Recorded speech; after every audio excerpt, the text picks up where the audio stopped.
diving kick was an act of desperation in the past. A complete act of desperation. You drove it to the basket. You have absolutely nothing to do with the basketball. You can't go up with a shot. You can't put it on the floor again. You can't change pivot feet. You are fucked. You're in the paint. When you have a 2 count. 1, 2, 3. And now you fire one out to the corner and hope the fat kid makes it. A guy that's not even involved in the play. But that's the diving kick. I mean, I guess it's a legitimate NBA play now, and it might be on the college level. But wasn't it usually the result of just a failed maneuver to the basket? It is funny you're saying that because it's now, and most of my life, it's been an offensive like a play. But you're right. Like normally, you never went to the basket trying to pass.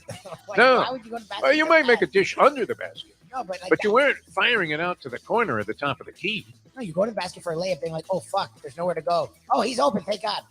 Yeah. You had to contort yourself, to go ahead and try to make a pass out there, and you were lucky if your team ended up receiving the pass. Yep. For all of the analysis, and then this philosophical BS that they run by Spoelstra. Well, you know what? The team felt like it was undervalued going into the season, and a lot of your players have had to take therapy to deal with the fact that they're a bunch of fucking scrubs.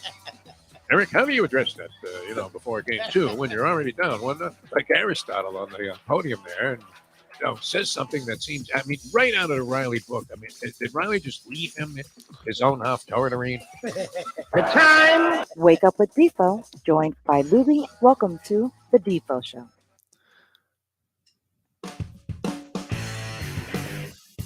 And a very pleasant good morning, everybody. Great to be with you here on today's edition of the Defo Show. Jeff DeForest, a little bit of a disappointed Mike Lubitz, and he has put together yet a blockbuster of a program on what is a blockbuster sports day here once again in the area commonly known around the country, or at least here it is. I think everybody else refers to it as Miami. Well, no, that's a load of garbage. Yeah. I hate when they do that.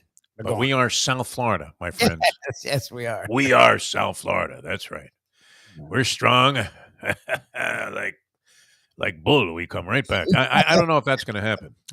We did kind of. I was the only one that had a dim view of yesterday's Heat's chances of beating the Denver Nuggets. And to be honest, look, all of these games seem to loom as somewhat of a toss-up. I thought that people had overreacted to the fourth quarter that the Heat put together in Denver, and I was trying not to do that myself. I tried to get back to rational means of analyzing what the heck might happen in this thing so that maybe we can make some money on it. See, now I have a deep-rooted interest in the Miami Heat winning this. It's not going to be because I had any particular foresight and laid out a bunch of cash on Miami to win the series and the championship. It's because my son Jesse has a stick riding at 16-1 on the Heat in this series. And we talked about it before because the ultimate Shakespearean question is, to hedge or not to hedge? Oh, yeah. That is the question. So my son, naturally looking for fatherly, degenerate advice, said, what do you think, Dad? Should I hedge off on this thing? And we looked at it, and because you had to go ahead and lay 4-1 on Denver to win the series, if you like Denver to win this series before it started, those odds plummeted after the Heat won Game 2 down to plus 275, which is still prohibitive in terms of using it as a possible hedging proposition, because you would have to hedge off at that point even 300 just to get your 100 out of it. Actually 600 because you'd have to try to make 2 or whatever. I can't even do the math on this. It's so hideous. Right? And I'm usually pretty good at degenerate math. If the degenerate SATs ever became a thing, I would have gotten into Harvard. There's no doubt about it. And, it wasn't like I had the qualifications. I don't know. How did I get by the admissions process at Syracuse University? It certainly wasn't any meddling from Jimmy B, who was nothing at the time. And when he did finally see me play basketball, as I've said, we were relating these stories as Jimmy B retired. And this was not as an official member of the Syracuse basketball team, but when he was a freshman coach, and we were involved in a couple of these practice sessions there through my friend Mike Lee, because we were involved in another sport there, it seemed like, okay, yeah, go ahead, let these guys run with them. And he actually told my buddy, he said, where the fuck did you find these guys? And I thought I played well. I made a couple of shots. I did a couple of things in there. And Boeheim's assessment was, where the fuck did you find these guys? So what do we know about basketball? We know this, that last night was not pretty for the Miami Heat. It was more typical of what you might have expected Game 2 to look like in Denver. The under players are really celebrating, are they not? I don't know if they lowered the number in the expectation for the total number of points in that game, but it fell on what? 203? I think that had to be well under the total. And I believe, well, no, that second game went over the total. So there goes that theory out the window. But you're 2-1, which isn't half bad if you're playing the unders in this series so far. A real flat effort, I thought, by the Miami Heat overall. Yeah. Yeah, I mean, you know that Jokic and Murray, as they say, the cliche goes, they're probably going to get theirs. There was even the theory that you espoused yesterday that go ahead, let Jokic score like 50 points. Because if that's happening, then he's probably not engaging anybody else in the offense, which he's very much inclined to do. I think he looks to do that first. Yes. And then it's only like when the shot clock gets down to like 7 seconds when he starts making those wild Quasimodo-like spin moves and, shoveling guys out of the way on the way to the basket there. I mean, he literally shrugs them off with a forearm. It's fantastic. And then, goes to the ground as he's making one of those silly-looking hook shots of his that, touches the front rim and just sits there for a second, and then they all roll in. Everything this guy puts up goes in the basket. Are we going to find that he has some kind of illegal magnet in the balls? Is it going to be a Brady thing? Because how is it that all of those funky shots that he takes go in, and then he'll go out and knock down a three with that awkward shot that he or style that he uses. So anyway, if the theory is that they're going to get theirs, they did. 32 and 34 points for Jokic and Murray, respectively. Jokic, a monster with 21 rebounds as well. Murray goes with 10 rebounds, 10 assists. They both had 10 assists in the game. So they did get theirs, and I believe this, Lubie, and I think we've seen it to be true. That, the cast of unheralded Heat characters, the majority of them have to be somewhat exceptional for the Heat to win, regardless of what happens with Jimmy Butler. And unless Butler has one of those games, which he hasn't for quite some time now. He hasn't looked anything like the guy to put up 56. What was that, in the Milwaukee series? Round. Yeah. I mean, he's had not even close to that. Since then. Yeah, not nearly as efficient. His shooting percentage wasn't abysmal last night, but as you said, Lubie, he got some of that in the fourth quarter when the game was somewhat out of control already. And he ends up going 11 for 24. But and he kept him in it in spots. I don't know. Can you really ask him to carry the entire load, Lubie? I mean, he's trying to combat the brilliance of two other guys. And then he gets Bam Adebayo, with 22 points. But Adebayo should have had 40 points in that game. Adebayo's getting everything he wants. That's the problem with Bam is these numbers are great, 22 and 17. It's amazing. It looks good, doesn't it? But it was mostly the first half. In the second half, Bam didn't do anything. Bam on both ends. You can see when he's lost. On defense, they were playing very disciplined in the first half. Bam was staying low. Everyone was staying on their guys. And then the second half, it was just a fucking free-for-all. They were running around like chickens with their head cut off. They were totally lost. That's why the rebounding edge became so skewed, was because the Heat were not staying home, which allows you to team rebound.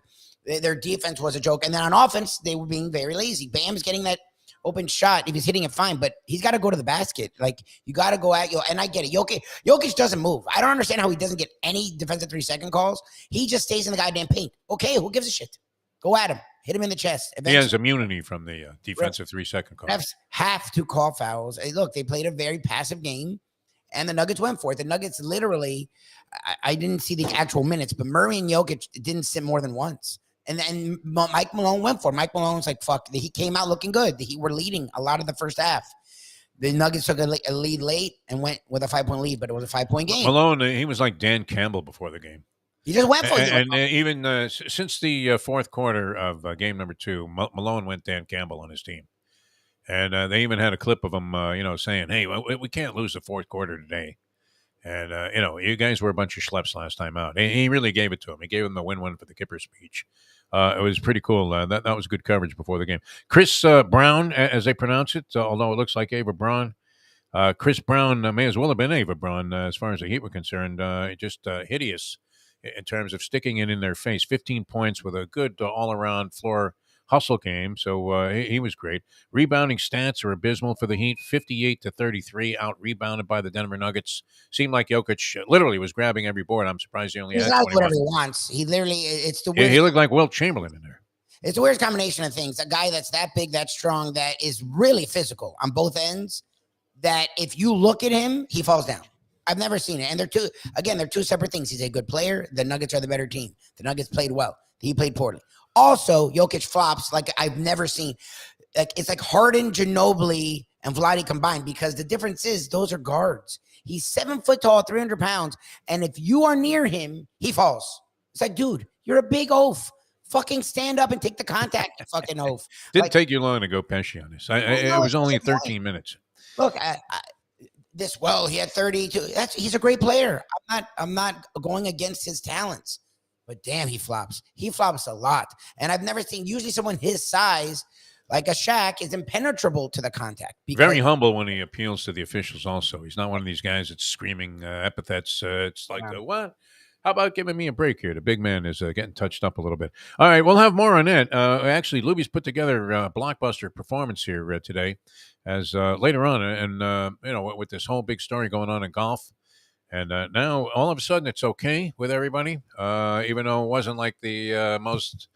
It was very unscrupulous what this Jay Monahan did, betraying his own players and deceiving them into thinking that he was adamantly opposed to ever. I mean, he puked at the sound of the word live. He didn't even like to say, I want to live a long life anymore. He hated live so much, and had everybody lined up against him. I mean, he had even the Proud Boys were going to storm one of these live golf tournaments. He had the right, united with the left, in their efforts to shut down this Saudi blood money that was coming into American sport. And sure enough, he sold them all out. And now even Rory McIlroy, right here. I mean, look at Rory McIlroy. He looks a little disgusted, doesn't he, Lubie? Can you see that picture there? Does that show up on the screen? He looks a little frustrated. Okay. And he says he still hates the Live Tour, but you know what? In the end, this Bryson DeChambeau is a piece of work too, huh? I mean, that was beautiful. His interview. Well, you know what? You got to learn to forget, right? He took it right from Jim Morrison and the Doors. Learn to forget. So decided he's made a few mistakes. He used the old Mickelson thing as justifying, what's unconscionable, which is, going ahead and letting this flow of money, draw straight in your pockets. Now, does everybody? It's kind of like when you're eating things that are not necessarily good for you, and then you read the ingredients and you realize, wow, I never would have consumed that had I known this was in there. I mean, you're probably, buying products or whatever and are doing things. Obviously, we're consuming oil. So somehow, supporting the Saudis. I don't know that everybody doesn't have some kind of tie, however vague it may be. But this is direct. And this was also something that was being paraded around as being essentially anti-American, right, by Jay Monahan. But now it's all okay with everybody. DeChambeau says forget about it. All right, another blockbuster story, though, and we're going to have John Feinstein on that later on. That's what I was trying to get to here before I went off on my long-winded editorial here, which I'm not sure that I really established any brilliant point out of that. But this is brilliance for the MLS, and we welcome to the program. Oh, good, on video as well. Austin Robillard, who's with our partners here at 5 Reasons Sports Network, the great outfit that was put together by Ethan Skolnick. He's sitting in his garage one day. He says, let me start a sports network, and he does it. Austin is their soccer analyst and does a fine job. And Inter Miami FC is making big news. Austin, how are you? Welcome to the show. Thanks for coming on. I'm good. Good morning, guys. Thanks so much for having me on. I'm excited to talk about this very big moment in history for sure. All right. So would this be like LeBron? I mean, we've seen this before. I know Beckham himself, was one of these guys. Going way back when I first came to Miami, like 40 years ago, the Fort Lauderdale Strikers signed George Best. Mm-hmm. And, he was completely washed up. I don't know that he was sober for one day while he was with the Strikers. That's probably true. Yeah. And, so it was kind of like a token thing, and when, the Cosmos had Pele, he was at the end of his career, but still was that big of an international attraction that, it created some interest in the league. We've seen other guys, Beckham, there are a few others, I'm not as familiar with, but that came to the MLS late in their career and did very well. But what is the significance of this, if you can put it into perspective?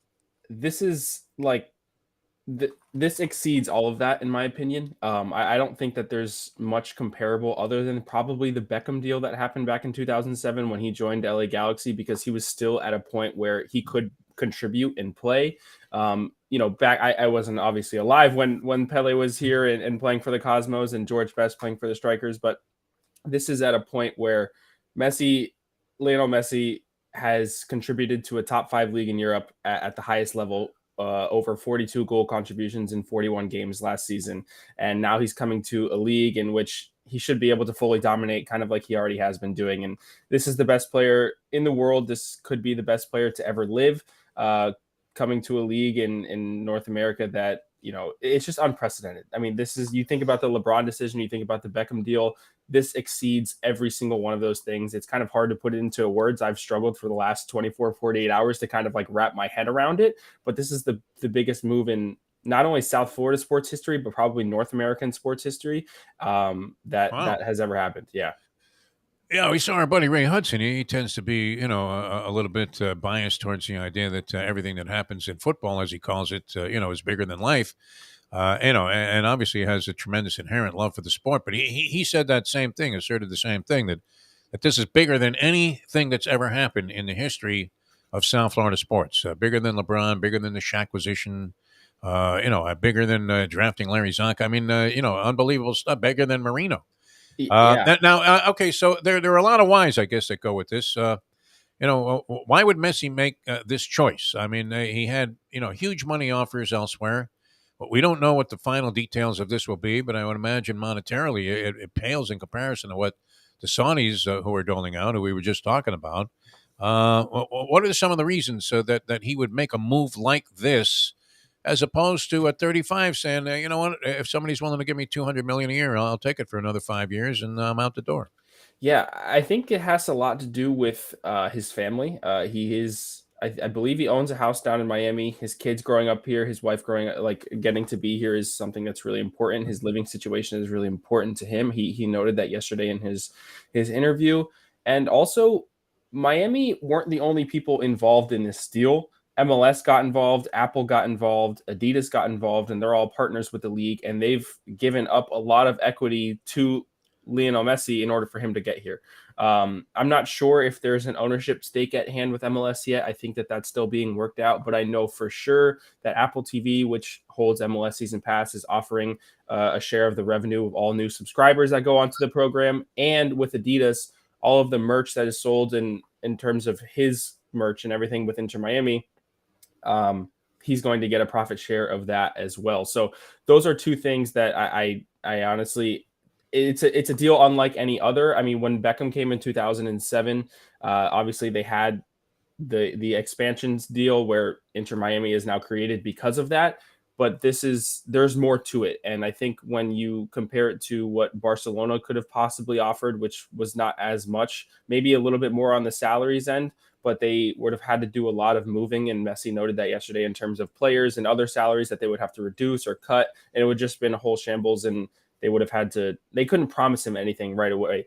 Saudi Arabia, however, did offer, I think, like over $1 billion for like a 3-year contract, which is absolutely insane. And it's something that he turned down. But he said for him, it was less about the money, more about his family and himself living comfortably, because of the last couple of years in Paris, he wasn't as happy as he could have been. And he knows that this is going to be a move for him that he can excel in those different aspects.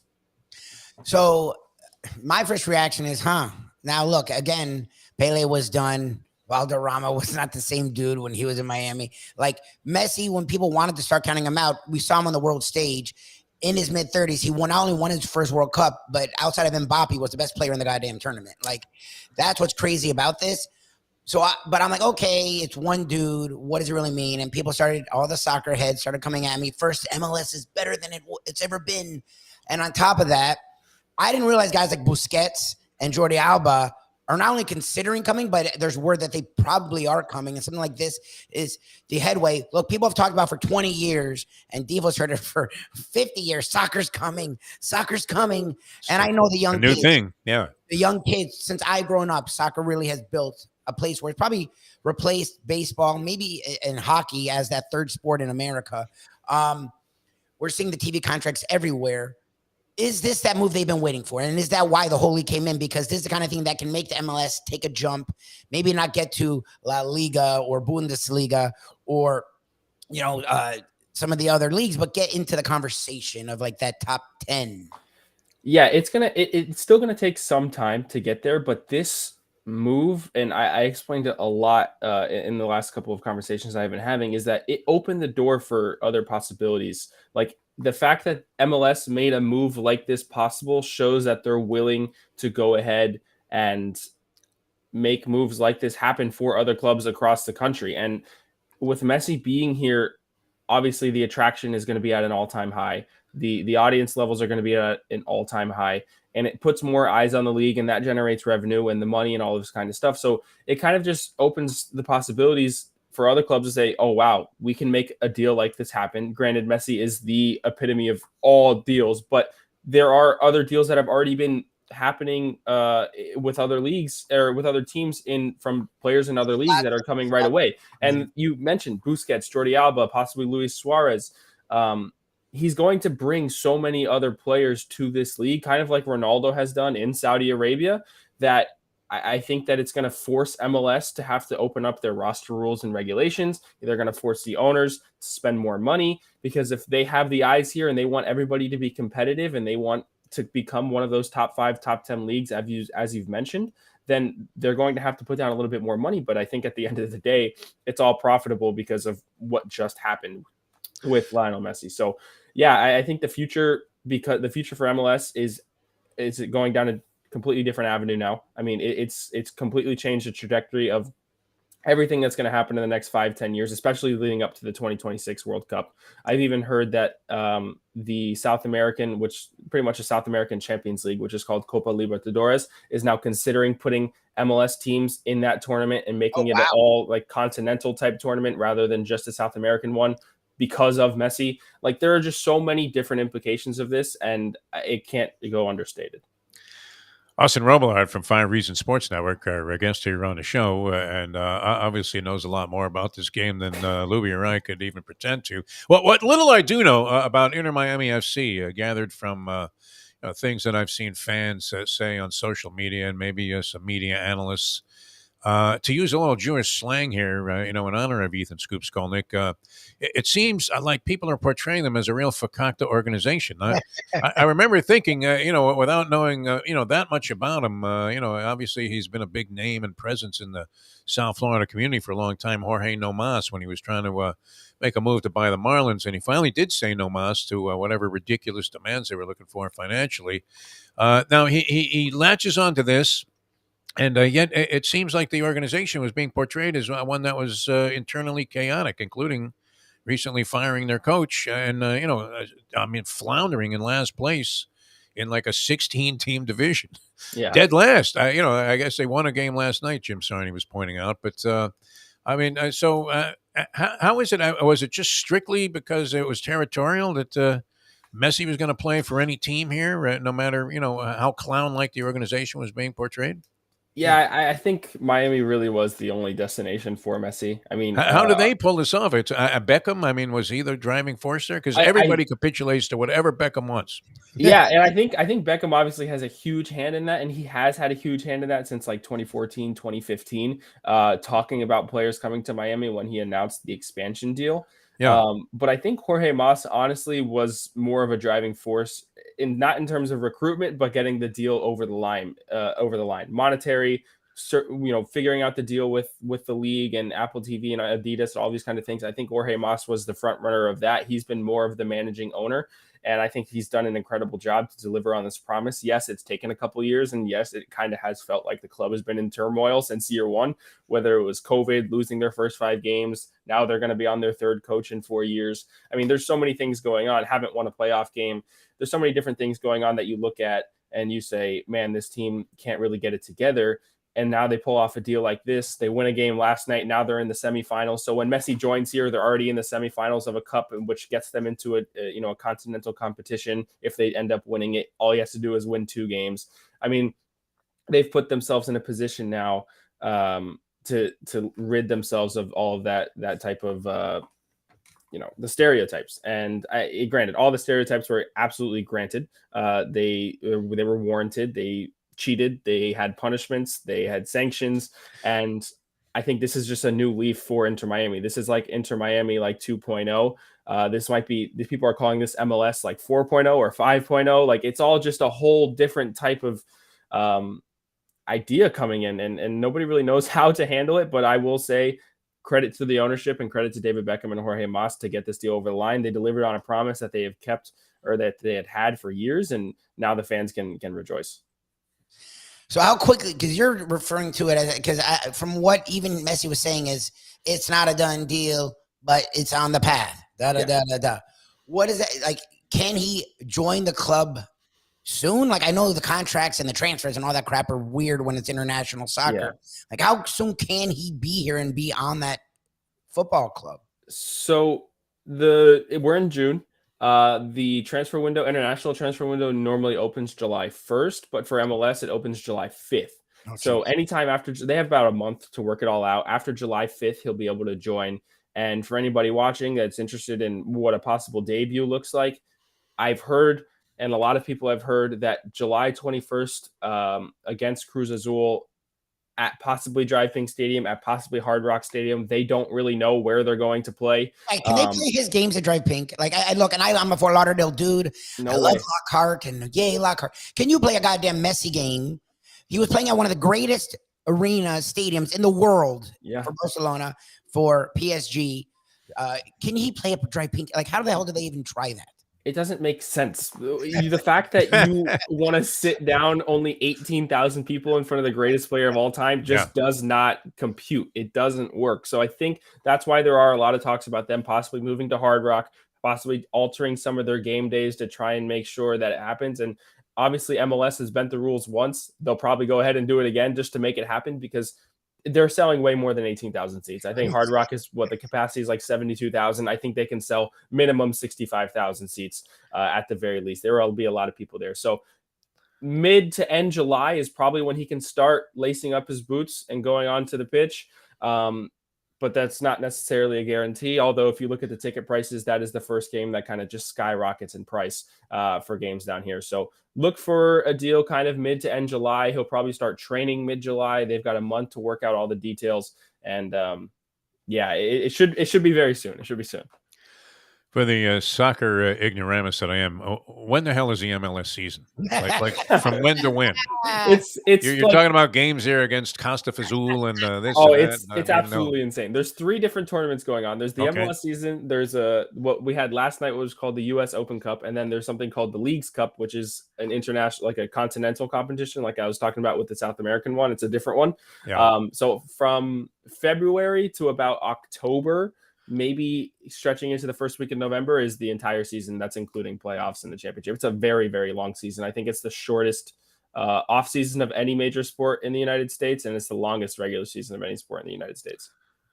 Who's behind this? Sepp Blatter? I mean, who came up with this cockamamie schedule? I don't know. So we can see Messi like all year, the rest of the year is what you're saying, essentially. He's going to be out there every night. Okay. Especially down here, I think you'll have about 8 possible home games for Messi to play in. That's for sure. Oh, okay. Sounds good. And then you did mention this one last thing, the ticket prices and sales.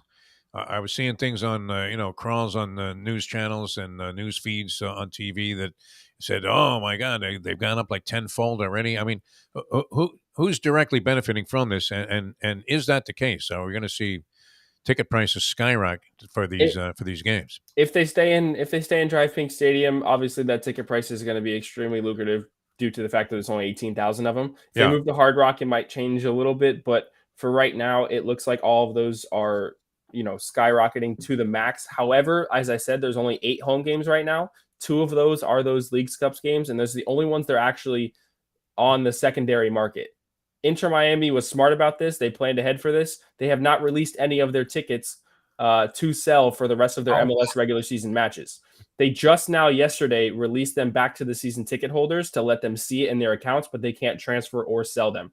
And I actually got a message yesterday saying that somebody who went to go buy a ticket on SeatGeek third party for that Cruz Azul match, even though the order was confirmed from the seller, the venue, quote unquote, did not allow them to transfer the ticket, and they pulled them off all the secondary markets. So any ticket price that you see right now for that match, the venue is not allowing them to transfer or sell the tickets. So yes, you'll see $440 prices, but that kind of alludes to a possible move to Hard Rock Stadium instead of Drive Pink.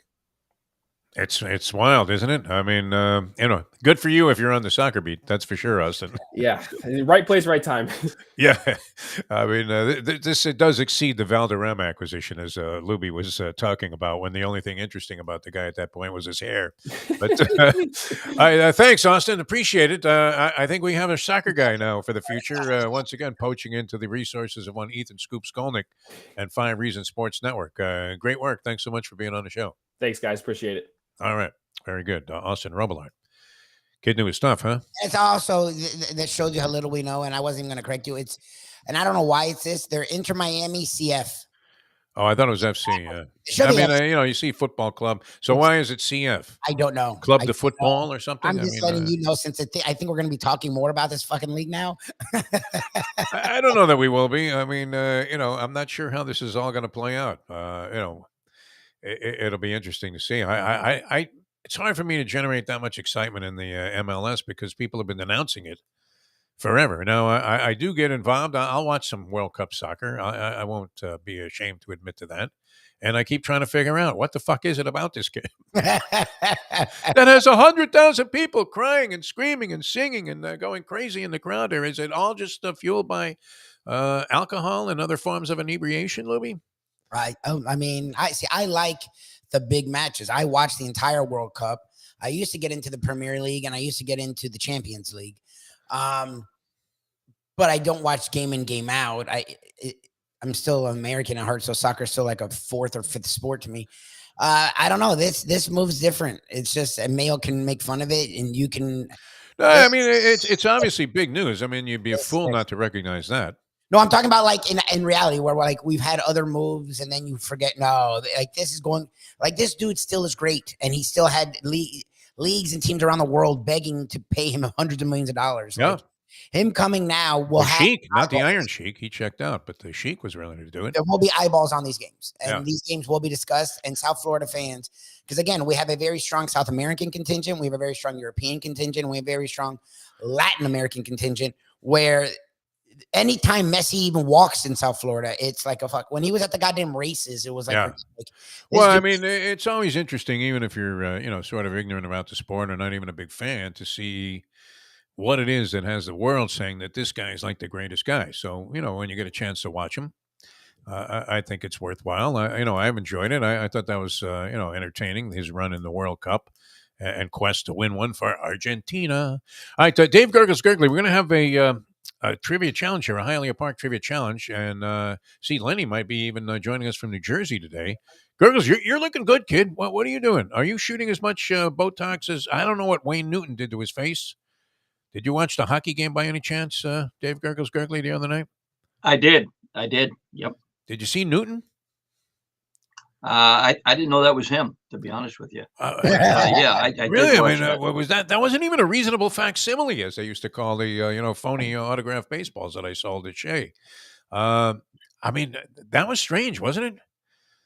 I was equating he's it. Come a long way. Remember when you come a long way from a go ahead. A 13-year-old kid on Johnny Carson singing Donkashane. Yeah, he's come a long way since then, no doubt about it. And you thought, how can this fat putz even get on TV? And then he became Mr. Las Vegas. It's a remarkable story, and the fact that he's still alive is incredible. All right, how are you feeling, Dave Gurggles Gurgely? What's happening? How was the reunion? Good. The reunion was great. I saw it was my old infield. I was the first baseman. Shortstop was there to play for the Tigers. Another guy, I see a guy that I hadn't seen since 8th grade in Catholic school. And it was a lot of old athletes saying how much better we were back then, which we really weren't. But got a chance to play golf with my friends of mine. Pennsylvania was 48 degrees in the morning and 75 in the afternoon. Nice. Got over to Sands. The old Bethlehem Steel is now a Wind Creek Casino. Much so I went more over there appropriate and I land bet, use. Yes, bet some futures on the U.S. Open golf, which I normally don't do. And just for the heck of it, I bet $20 on the Panthers and the Heat to win their series too, because the price was good and I was up a couple of bucks, but not much chance. That might be 40 to win. Yeah, it's possible. I like the gentleman before you, Austin. He was really well spoken and made a sport with, as Paulie would say, little men running a little more exciting, but he missed the point. It's not Jorge Mas or Beckham who's bringing Messi here. It's a guy named Salmon P. Chase. You know who that is? No. Salmon P. Chase is one of the first treasurers of the United States, and he's on the $10,000 bill.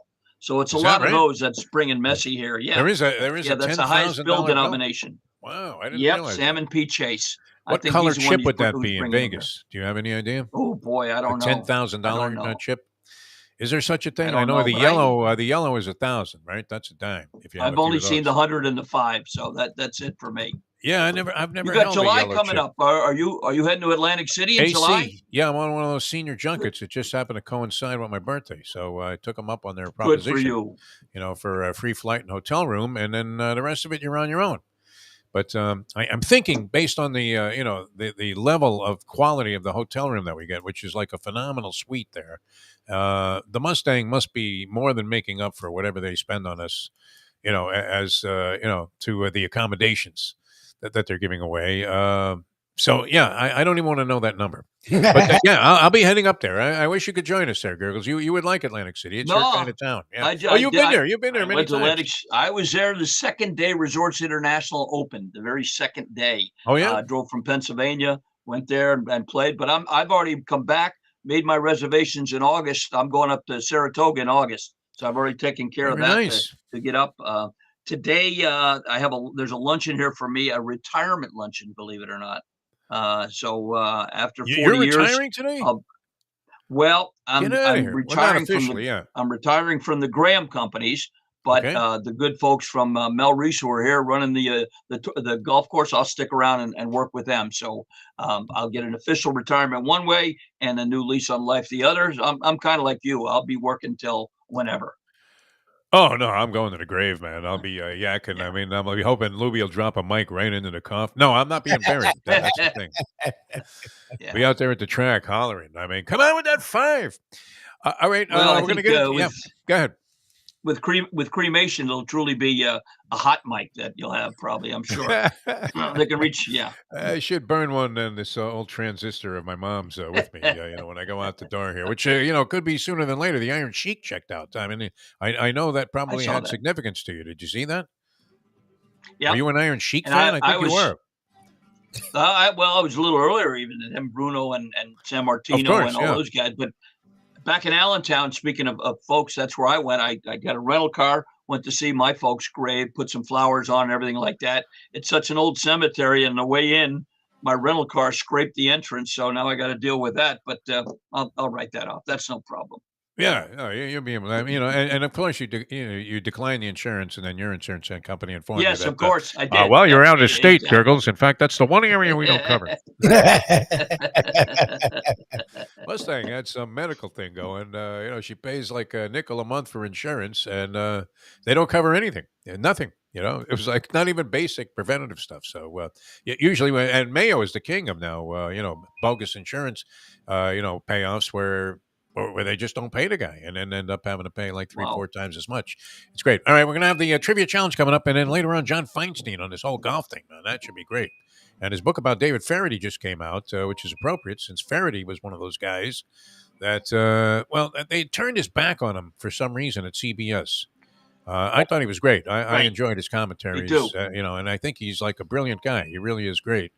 His show on the Golf Channel was fantastic. That interview show he did, where he went out golfing with Matthew McConaughey and all kinds of, and he did a tremendous job on that. He was a real talent, but ended up doing those pathetic and non-watched CW shows with the Live Tour, which I guess they pulled the plug on that, and I think they were on less viewed platforms than even we had found in our quest to be in the streaming world, right?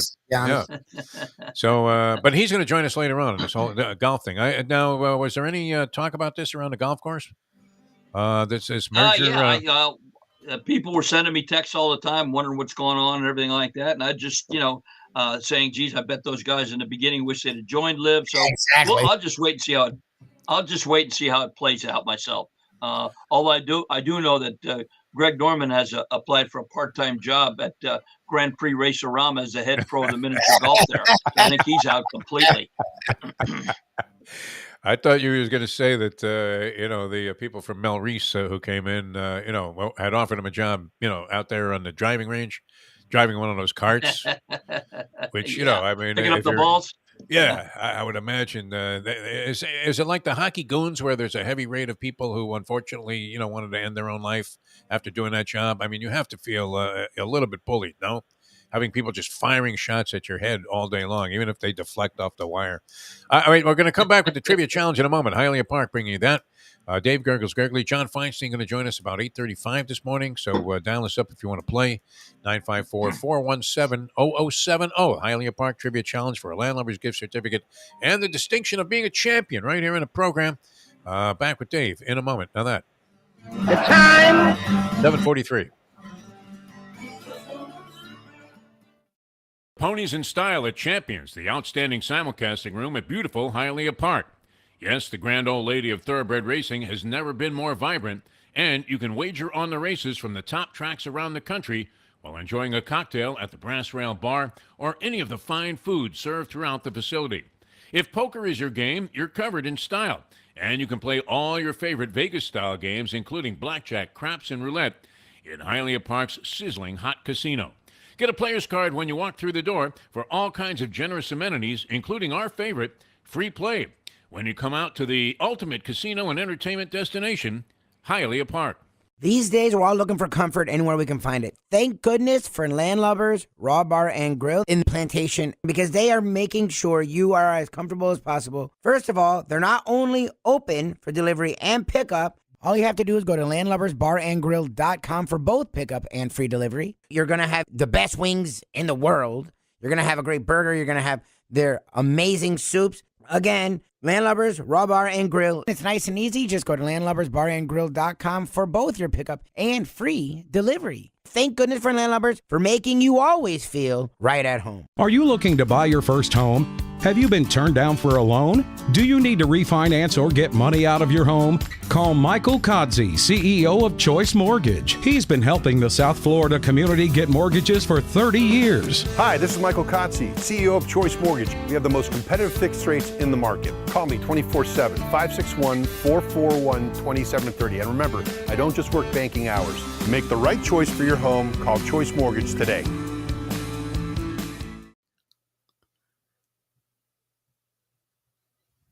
Oh, Solo Volante will be coming late. Oh, Solo Volante, the Belmont's now 1.8 miles. The finish line is coming up quick. Luca Panici, just switch the stick. The only way to get your morning started is with Defo, joined by Lubie, right here on The Defo Show. All right, welcome back to the show. Jeff DeForest, we got Mike Lubie Lubitz, Dave Gurggles Gurgely, ready to conduct the Hialeah Park Trivia Challenge here. We're going to get it started right away. 8:35 today, we're going to be joined by the brilliant author and sports analyst and all-around good guy, Mr. John Feinstein, who, as we say, a lot of times we have to reference this during the intro to Feinstein. He has written more books than, I don't know if I can include you because you're a reader, an avid reader, Gurgles. But then Lubie and I have cumulatively read in our lifetime. He has written like 45 books. And, I'm still in single figures on that. I don't know about Lubie. I've read double digits, but I haven't read that much more. Double digits? Nice, yeah. Cover to cover? I don't know. I might My life? Yes. See, I was Slugger in right field. I read that. Jesus. I read a couple of those Herman Hesse Chip books. Hilton. Yeah. How about Chip Hilton series? No, not familiar with that. Not Chip Hilton growing up the sports series? No. And No. I'm an avid reader. John Grisham, Stuart Woods, Elmore you're Leonard, great. David Yeah. Baldacci, all those guys. But That's why you have the yep. vocabulary and the intellect to, come off as the sane one on the show, which is great. But have you heard from Paulie about the Belmont? I've not heard anything from the Polyman on the Belmont. I did hear from him a couple of days ago. And he was alluding to the fact that this is probably one of the few shows where you go from, talking about some new coach being hired to, Jim Leland phoning in bets while he was managing games at what is now Hard Rock Stadium because I happened to be in a room with Phil Saltzman while he was calling the races. And he said, yeah, sure, Jim, 200 under 6. And I'd say, who the hell is that? And he goes, that's Jimmy Leland, right? And I go, wait a minute, the Marlins are playing right now. Oh, by the way, they did announce earlier this morning the Belmont will go on despite all that the smoke? smoke and the skies there. Yeah.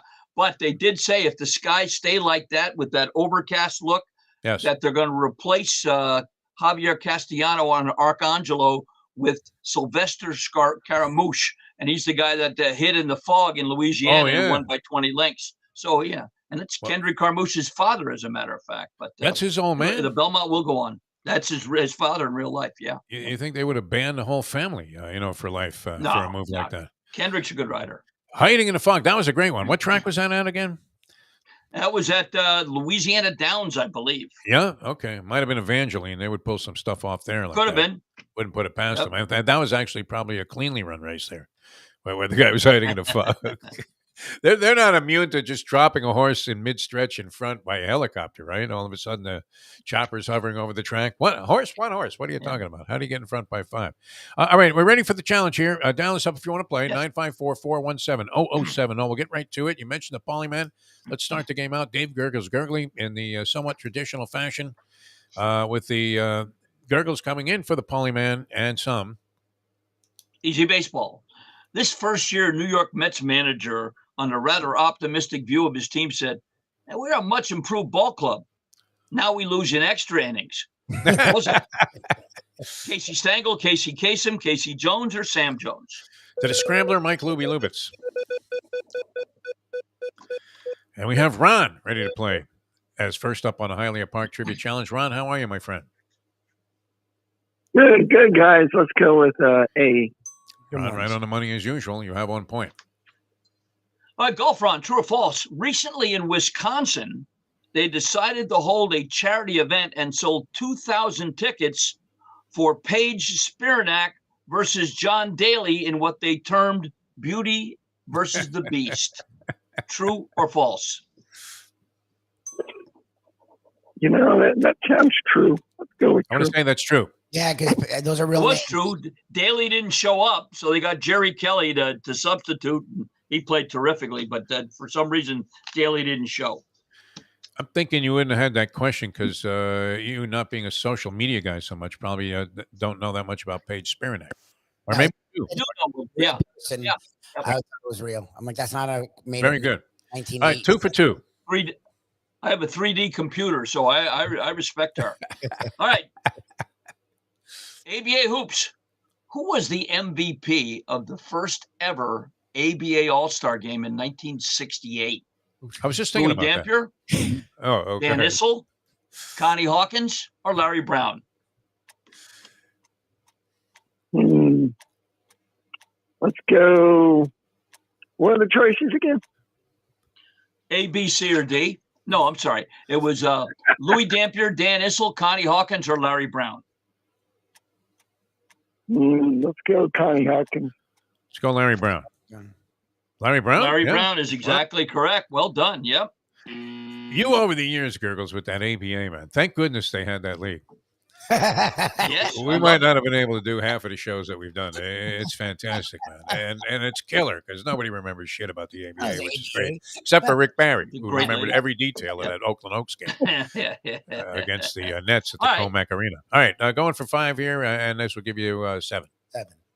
You don't like the ABA? Let's give you the NBA. All right. In the decade of the 1980s, he was the winning coach in 3 different All-Star games during that decade. Was that Casey Jones, Pat Riley, Chuck Daly, or Billy Cunningham? Oh, boy. I'll say Casey Jones. I'm going to go Pat Riley. Cunningham? It was the Kangaroo Kid, Billy Cunningham, 80, 81, 83. I mean, it had to be Cunningham. Holy moly. All right, Ron, 2 points. Nothing special there, that's for sure. Normally not a qualifying total for being in the finals, but we'll see how that stacks up. You can dial us up if you'd like to play, 954-417-0070, 954-417-0070. Don't know if Lenny's going to be able to make it into the game from being on the road there, but with him out of town, that leaves it even more wide open to win a championship and possibly cop that very valuable Landlubber's gift card. And then on top of that, have the distinction of winning an edition of the Hialeah Park Trivia Challenge right here on South Florida Live. Gurgles, while we put together our next player, tell us a little bit about Perdomo cigars, which no doubt I would imagine. Are you handing them out at the retirement party? I mean, is this like having a baby? Oh, no, nothing like that. Nothing like that. But I took some up to Pennsylvania, and I smoked one at the picnic. And then when I played golf with the guys at Old Homestead, a beautiful golf course up there, I gave one to one of the guys. One of the guys played on our basketball team in high school, and we played in the Palestra for the state championship. Wow. Before a shot clock. We played against Penn Ridge with Craig Littlepage. And so our biggest guy was 6'1". They averaged 6'3". This guy hit a jumper at the end of the first quarter for a 2-0 lead for our team. Beautiful. Oh, and he we went tried Dean to win Smith. it like that. So, yeah. So I gave him one of Perdomo cigars. He loved it. I had one as well. You don't have to go to Pennsylvania. You can go right to 5150 Northwest 167th Street. Come out to the golf course out here in Miami Lakes. We sell them as well. And get a great Perdomo cigar. 305-627-6700. The number to call. 9 a.m. to 6 p.m. Monday through Friday. Guess what's coming up? Father's Day's coming up. And you want a great gift? Get a box of cigars for Dad. Get a gift certificate. Get a humidor. Go see Perdomo today. 305-627-6700. If you're not 9 a.m. to 6 p.m., if you want this Saturday or Sunday to get a great cigar, no problem. They're not open there. Any retailer tobacconist will have them. If you're not sure, go online. PerdomoCigars.com. So this weekend in the Belmont, when Javier Castellano wins the second leg on an upset special, Arcangelo, which is Italian for archangel, and he will bring heaven to you as a Perdomo cigar would do the same. This dude, Michelangelo, was wild, man. You picked that up. I did last year. I guess it was about a year ago, maybe a little over a year ago, sometime May of 2022. I went to Italy, first time over there. And or in Europe for that matter, yeah. But Michelangelo, man, this cat for like what? He's around in the 1500s. He lived to be like 99. The lifespan then was like 32, if you were lucky. And he's like climbing ladders, painting the roof of the Sistine Chapel there when he's in his 90s. Yes. This kid. What did he? Was he a forerunner to Victor Conti or something? I mean, how was he able to pull this off? It's amazing. He was unbelievable. My. While you were there, did you see the Last Supper as well? Did you go to see that? No, but I thought I had it with the Mustang because we were starting to become at odds after being on the road together for 11 straight days, and that was a little bit rough. All right, I'm looking at this field, nine horses for the Belmont Stakes, and you got Javier on this Arcangelo, who I know nothing about. Antonucci is the trainer. Yeah, Gene Antonucci won the Withers. Is she the daughter of who was the guy Antonucci that was the handicapper forever in New York? Jerry Antonucci. Vic. Was it Vic? Vic Cangelosi, I'm thinking. Yeah, Cangelosi. No, but he sounds like a center fielder for the Mets, doesn't he? Vic Cangelosi. That's right. Jenna Antonucci. Jerry Antonucci was the handicapper forever. And was he in the Post? I'm not sure. He was in one of the New York papers, maybe the Daily News. And it was well respected. That's like an impossible job to look good in. You're almost always going to look like a fool as a public handicapper. All right, what about Forte? Did you dismiss Forte in this thing? We don't know anything about this. No, I didn't. He's going to be the favorite, and I just don't bet favorites. So, I'll take a shot with Arcangelo. I'll be out Saturday morning doing Twan Russell's tournament anyway at Jacaranda. So I'll go from there right to any kind of pari-mutuel and see if we can't get a little bit in Arcangelo.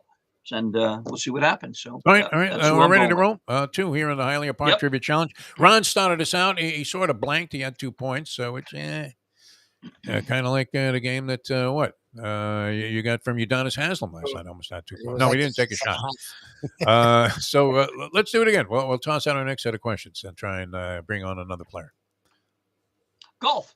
This comedian on Fanatic Golfers recalled, a woman I know is engaged to a real golf nut. They're supposed to get married next Saturday, but only if it rains. What's that? Cindy Garner, Cindy Garvey, Paul Harvey, or Harvey the 6-foot white rabbit?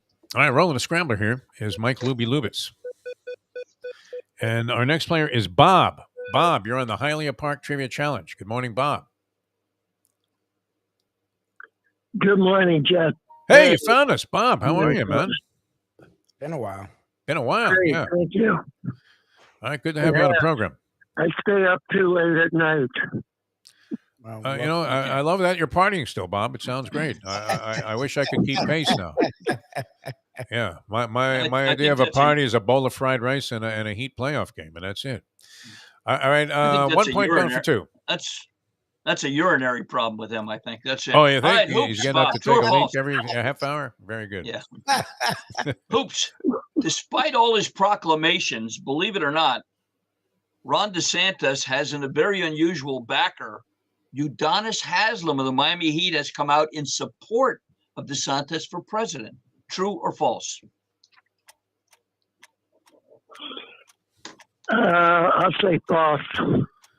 Yeah, Yeah, that had to be false. Are you kidding me? He was slamming DeSantis so hard. I don't imagine DeSantis is going to draw a significant portion of the black voters' no. attention around America, except to say, like, Black books left to let's send this guy off on a plane somewhere, Oh my God. like out of the country. He All wants to right, get rid of very good, Bob. You sniffed that out. Gurgles tried to sneak that by. Very well performed and concealed there by Gurgles with his enthusiasm for the question. 2 for 2, going for 5. All right, Belmont Stakes. In 2004, Empire Maker won the Belmont Stakes, thwarting this horse's chance at the Triple Crown. Wow. That horse was Ooh. War Emblem, Smarty Jones, Funny Side, or Birdstone.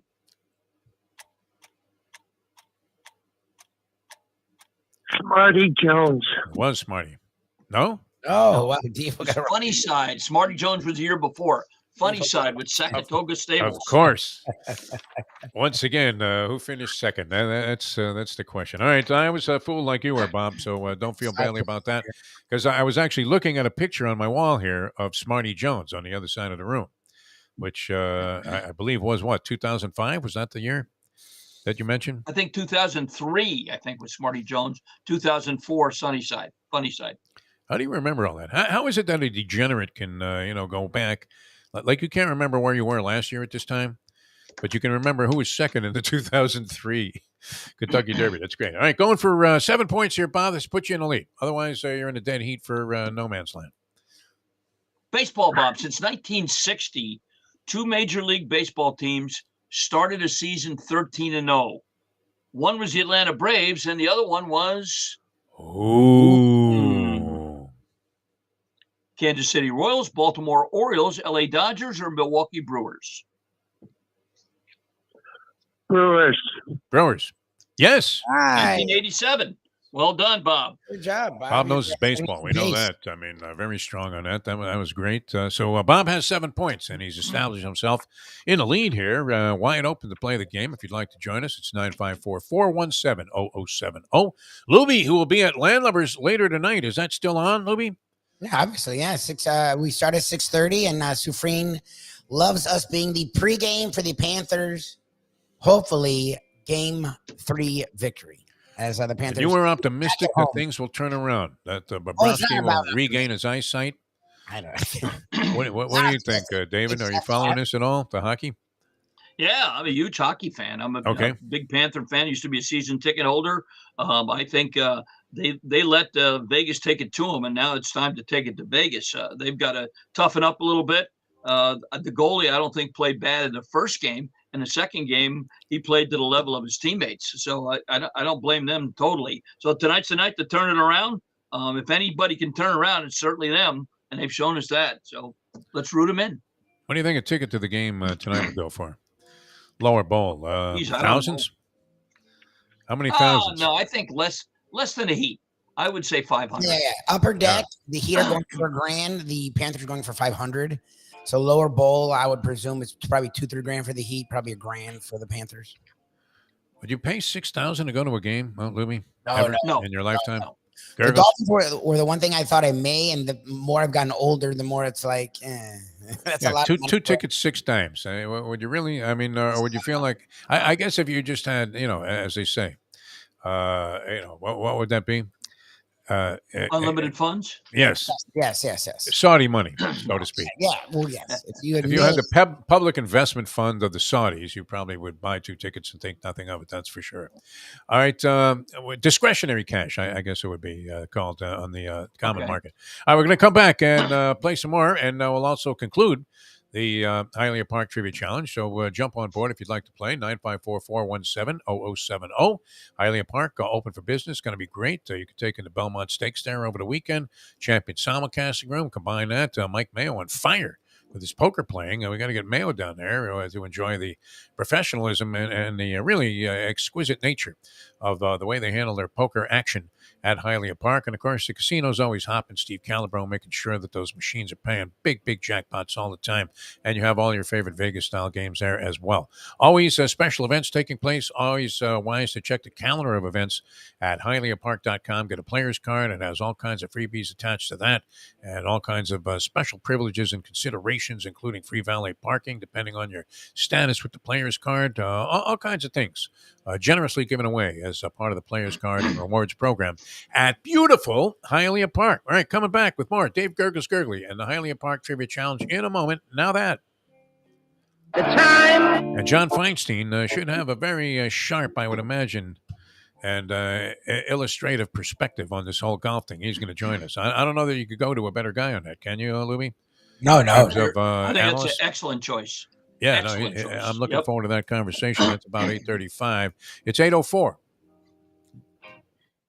Folks, Tony Segreto here. Let me ask you a question. What do you look for when you go out to eat? Good food, obviously, friendly atmosphere, not too loud, but good energy, reasonable prices, and a place where you feel comfortable.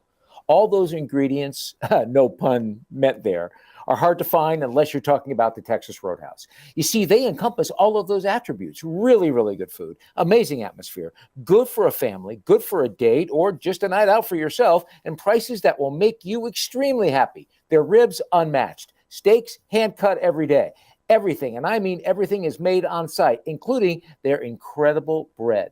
It's the one day, folks, that you can forget about low-carb diets. Trust me when I tell you, Texas Roadhouse, your restaurant, your destination when you say, where should we go and eat tonight? From the newly renovated sports bar to the beautiful bayside views captured at the Tiki Bar, Jimmy Johnson's Big Chill has it all. Located at mile marker 104, the Big Chill also offers waterfront dining while experiencing breathtaking sunset views of the Florida Keys. It's simply the hottest spot in the Keys to cool off. That's Jimmy Johnson's Big Chill at mile marker 104 in Key Largo. For more information, call today at 305-453-9066.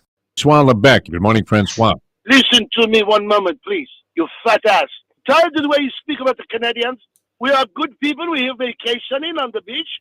We bring our dollars here, and you're always putting down the Canadians and me personally, and sick and tired of your crap. And you're not losing weight. I saw you the game. You're fat like a pig. The thing that I would like to say is that you're going to throw out some baseball. I will be there personally to boo you out of the stadium. We come here as good people, friendly people, nice people. We don't need you to speak like you speak, Jeffrey, the fat ass the forest. The Defo Show, featuring Lubie. We now return to the Defo Show.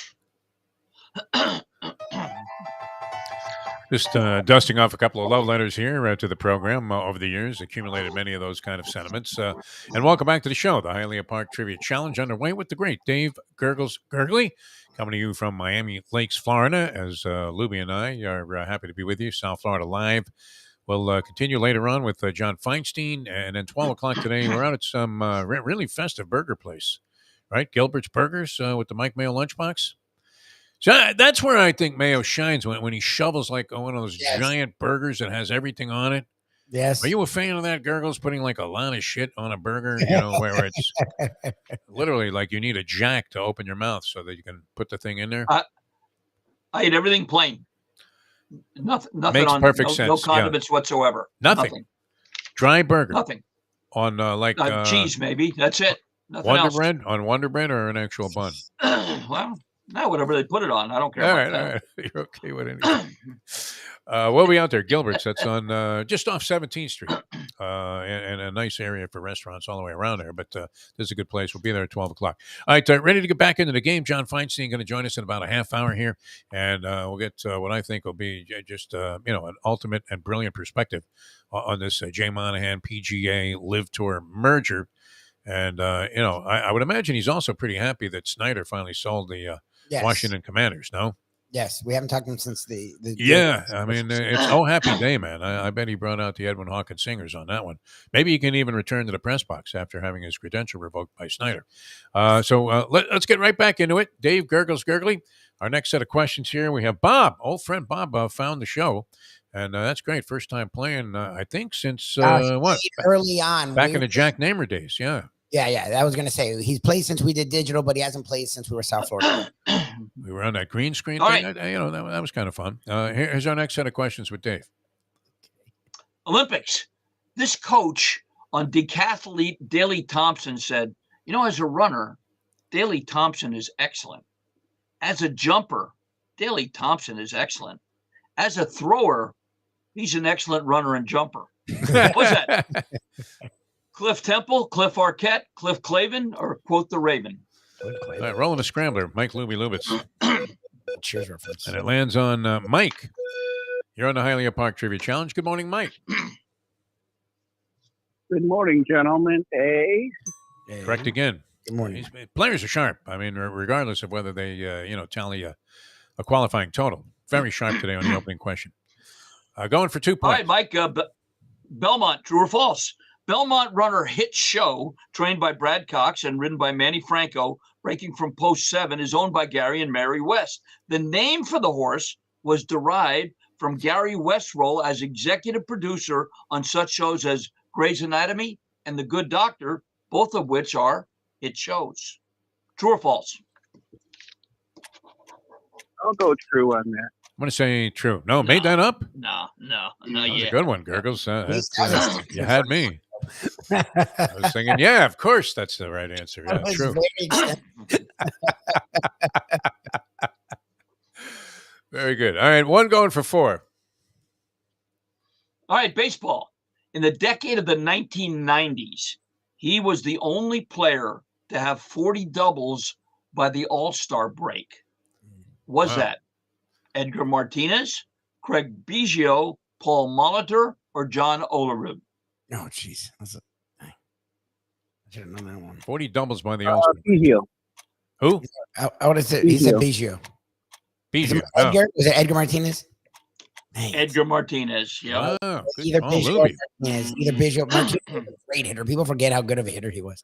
Is there any talk around the club there about Louis Arise hitting over 400 for the Marlins at this stage? Has that stimulated any conversation in the Miami Lakes? Yeah. They like the baseball down there, no? Yeah, no doubt about it. Yeah, all right, very good. 5-point question. 5-point question coming up. All right, back to the Belmont. In 2002, the Belmont Stakes winner was 70-1 long shot Sarava. Who was the jockey aboard that horse? Was it Kent DeSormo, James Graham, Richard Migliori, or Edgar Prado? Graham. No, that's your favorite jockey. The Mig? Yeah, it was Edgar Prado. Okay. Yep. Oh, nice try, Mike. All right, very good. All right, Mike ends up with 1 point there. So he ends up on the short end of the stick. You can dial us up if you want to play. We'll try and squeeze in another one at 954-417-0070. 954-417-0070. Gurggles one more time. Perdomo Cigars. Let's give him my shout out here on the show. 305-627-6700, number to call, 5150 Northwest 167th Street, the place to go, or come out to Miami Lakes Golf Club. We sell them right here in the pro shop, along with the Premier card, which can get you on every course for just $40 from now through the end of November. So, including our lovely course here. But Perdomo Cigars, they're the place to go. I'm going to grab a couple. Next Monday, I'm leaving for Orlando, 16 of us on a golf trip. We'll have some Perdomo Cigars while we're up there playing a little golf. And you don't need a special reason, although Father's Day right around the corner would make a great gift to go in there and buy a box of cigars for dear old dad. take a couple for yourself. Why not? They're great cigars. Once again, Perdomo Cigars, go see them today, 9 a.m. to 6 p.m. Or if you're not sure you can make it there, go online, www.perdomocigars.com, to find a retailer near you that sells these great cigars. When Arcangelo crosses the line first with Javier Castellano winning the Derby and the Belmont, put something great in your mouth with a cigar from Perdomo Cigars. All right, got a little live French Open action coming up. And they'll have at least one. I'm imagining only one of the women's semifinals. Maybe they play them both today. But yeah, Sabalenka, my girl Sabalenka, is going against this Katerina Mukova. I believe her first name is Katerina. And very, very interesting stuff there. Swiatek is in the other semi. She smoked Coco Gauff yesterday and has won 14 straight sets against Gauff in live competition there on the tour. And she goes against Haddad Maia, who is a Brazilian player who looks like one of my ex-girlfriends a little bit, although is a much better tennis player than she was, I can assure you. All right, we're ready for but that's going to be very exciting. Coming up 9 o'clock Eastern. It's always great to have early morning European action that's at a major and high level. And I've been enjoying this tournament all the way through. The whole red clay season has been sensational, and then they go to the grass and start smoking. So they get ready for Wimbledon. All right, here we go. Our next set of questions. Dave Gurggles Gurgely, and then we'll go to the finals after that. NFL football. This offensive lineman on his everyday opponent said, you know, if defensive linemen's IQs were 5 points lower, they'd be geraniums. What's that? Russ Francis, Dick Francis, Ann Francis, or Francis Wamette?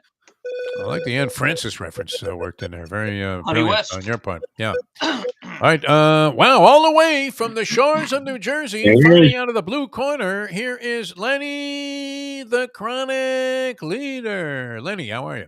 Yes, sir. How you doing, guys? I'm live from New Jersey. Lenny. All right, kid. Where are you exactly, Lenny? Are you in Atlantic City, my favorite place? Right now, I'm in Mattawan, New Jersey. Friend's house in Mattawan. And as they say, where the hell is that? I had a good time. Who knows? Somewhere in the middle of Jersey.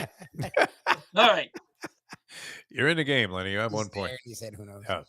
Hoops, Lenny, true or false? Actually, let's go back to horses because of the Belmont. Believe it or not, in June 1971, mentalist, the amazing Kreskin, predicted the winner of the next Belmont Stakes would have an S in the third or fourth letter of his name. And the winning horse that year, believe it or not, was Pass Catcher. Is that true or false? I'm going to say false. I'll say absolutely false. No, true? that's true. That's true. Kreskin predicted that? Yep. Yeah. And Pass Who knew that Catcher Kreskin could pick horses? by Walter Blum wrote him, I believe. I saw Kreskin at the track one time out in Hollywood, and he was stooping for tickets on the rail there after the last race. I didn't realize he had, the ability to predict what the outcome was going to be. How great would that be to have a friend like that, though, Gurgles, that actually could pick horses, and you could count on it? Yeah. That'd be great. All right, one going for 4 here, Lenny. All right, Lenny. Which original AFL team played the longest in its first stadium? What's that? The Oakland Raiders, the New York Jets, the Denver Broncos, or the Buffalo Bills? Wow. Let's go with the Broncos. Broncos, yes. Wow. 1960 to 2000. Who's right in the second place here and a chance to take the lead and be the number 1 seed, which isn't always so advantageous as we've seen. Okay, Lenny, here we go. We want to know which jockey has the distinction of winning 3 Belmont Stakes over 3 different racing surfaces or tracks. Was that Braulio Baeza, Eddie Arcaro, Heliodoro Gastines, or Con McCrary? Let's go with A. A is correct. Baeza? Braulio Baeza. Wow. Yeah, right. he won the Belmont, then he won the Belmont at the old Belmont, the new Belmont, and Aqueduct. So 3 different surfaces. Very nice. Okay, that puts Lenny in the finals against Bob. A couple of classic players going to square off here. It's almost like, Jokic and Jamal Murray last night. Real championship caliber material. And while Lubie sets that up, We will come back in just a moment and play the finals out. Can you stick with us for a minute here, Gurgles, while we set this up? Yeah. Okay. All right. We'll take a short time out here. Come back with the finals, and then John Feinstein going to join us here on the show as we return in a moment with the Trivia Challenge conclusion. Now that we're producing on the fly here, that's what it's all about. It's 8:17. Ponies in Style at Champions, the outstanding simulcasting room at beautiful Hialeah Park.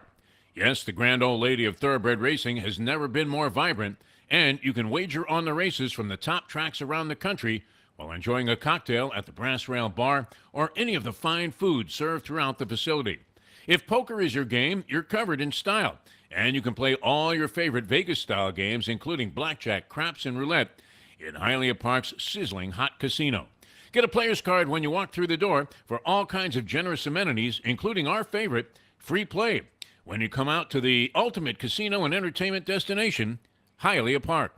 These days, we're all looking for comfort anywhere we can find it. Thank goodness for Landlubbers Raw Bar and Grill in Plantation, because they are making sure you are as comfortable as possible. First of all, they're not only open for delivery and pickup. All you have to do is go to landlubbersbarandgrill.com for both pickup and free delivery. You're going to have the best wings in the world.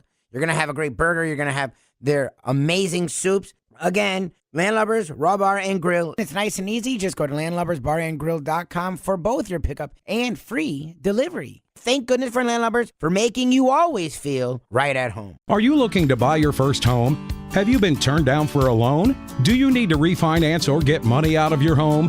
Call Michael Kodsey, CEO of Choice Mortgage. He's been helping the South Florida community get mortgages for 30 years. Hi, this is Michael Kodsey, CEO of Choice Mortgage. We have the most competitive fixed rates in the market. Call me 24/7, 561-441-2730. And remember, I don't just work banking hours. To make the right choice for your home, call Choice Mortgage today.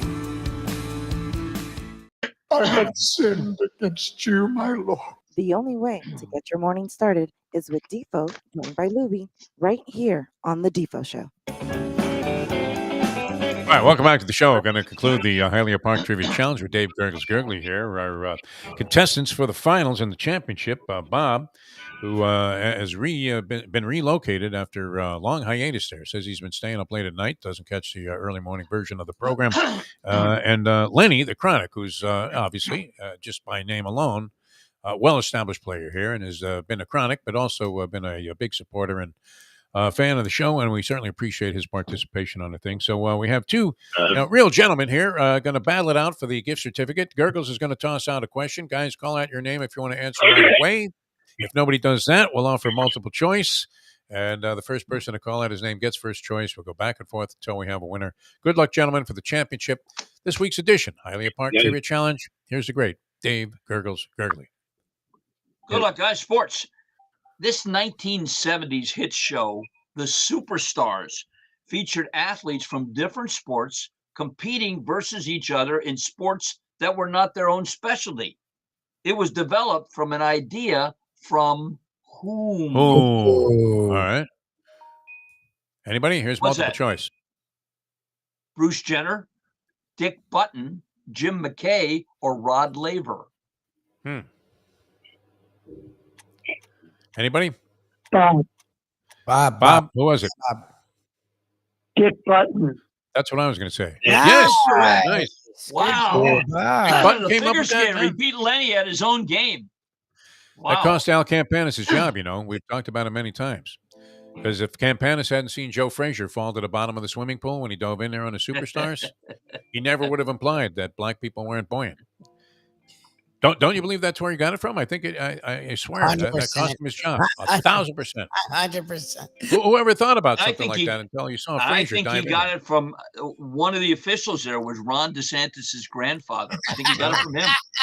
I don't know that he would have allowed any black people around the pool if it was Ron DeSantis. I mean, there probably would have been a sign to that effect. There will be soon at pools, public pools around South Florida. I can, just see the state going in that direction. Remember the great Groucho Marx when he tried to join that that non-Jewish country club, and he said, "Hey, my daughter's only half Jewish. Can she go in the pool up to her knees?" So it could have been something like that. That's it. Pretty soon there'll be those kind of restrictions. There's no doubt. Because he's going to have to go back to governing after losing this presidential bid. All right, Gurgles, you have a good one. Belmont Stakes. Your pick is Arcangelo. Javier Castellano. Enjoy the Feinstein interview. That's going to be a great one. He'll be really good. Have a good trip. This is going to be a lot of fun. I'm not for going us. anywhere. I already been on the trip. Oh yeah, I'm going to Orlando. You said you're going 2 weeks from today. 2 weeks from today. Okay. All right. We'll see you then. David, good job today. Thanks so much for being with us. Dave Gurggles Gurgely. Ladies and gentlemen, in the Hialeah Park Trivia Challenge, Lenny the Chronic from New Jersey, out of towner, winning the game today, although you would have to consider Lenny overall to be part of our radio and streaming family. Yes. Did you not? 100%. He would have joined us Gilbert's later on today. Oh my God. Yeah, I'm super stoked, man. They went crazy the last time. That was in the early Mayo days before. That was the beginning of a video when restaurants were being very passive. Now, yes. Just give us half the menu. I can't even imagine what today's going to be. It really is right out of, what was that movie, Diner, where you're going to eat the left side of the menu? The whole. We don't mind taking part in that because, Mayo was able to conduct a show while shoveling food in his mouth at just a rate that would be frightening to anybody that even had the slightest knowledge of any form of cardiology. All right. Heart-stopping action all over the place. Panthers, and the Las Vegas Knights. Many people are confident in the Florida Panthers tonight. The odds are not so distinct. You've had Vegas be a slight favorite in both of these games. I think they were minus 135 in the first couple of games, and I believe that was the number that was posted on the series, if you like the Las Vegas Golden Knights. Yeah, Panthers are favored tonight. I mean, look, it's a must-win. It's what the Heat are facing for Friday. It's tonight for the Panthers. You're not going down 0-3. Like you can't. You can't go down 0-3. You would think that would, kind of impugn your chances of winning the series if you were trying to come from an 0-3 deficit, since it happens like once every other leap year. That was interesting. Who was telling us that yesterday? Where they were Dave Hyde. Yeah, Hyde was doing that when I didn't know the Panthers had a chance to get Ovechkin. And look, the funny thing is he was using that to make fun of them.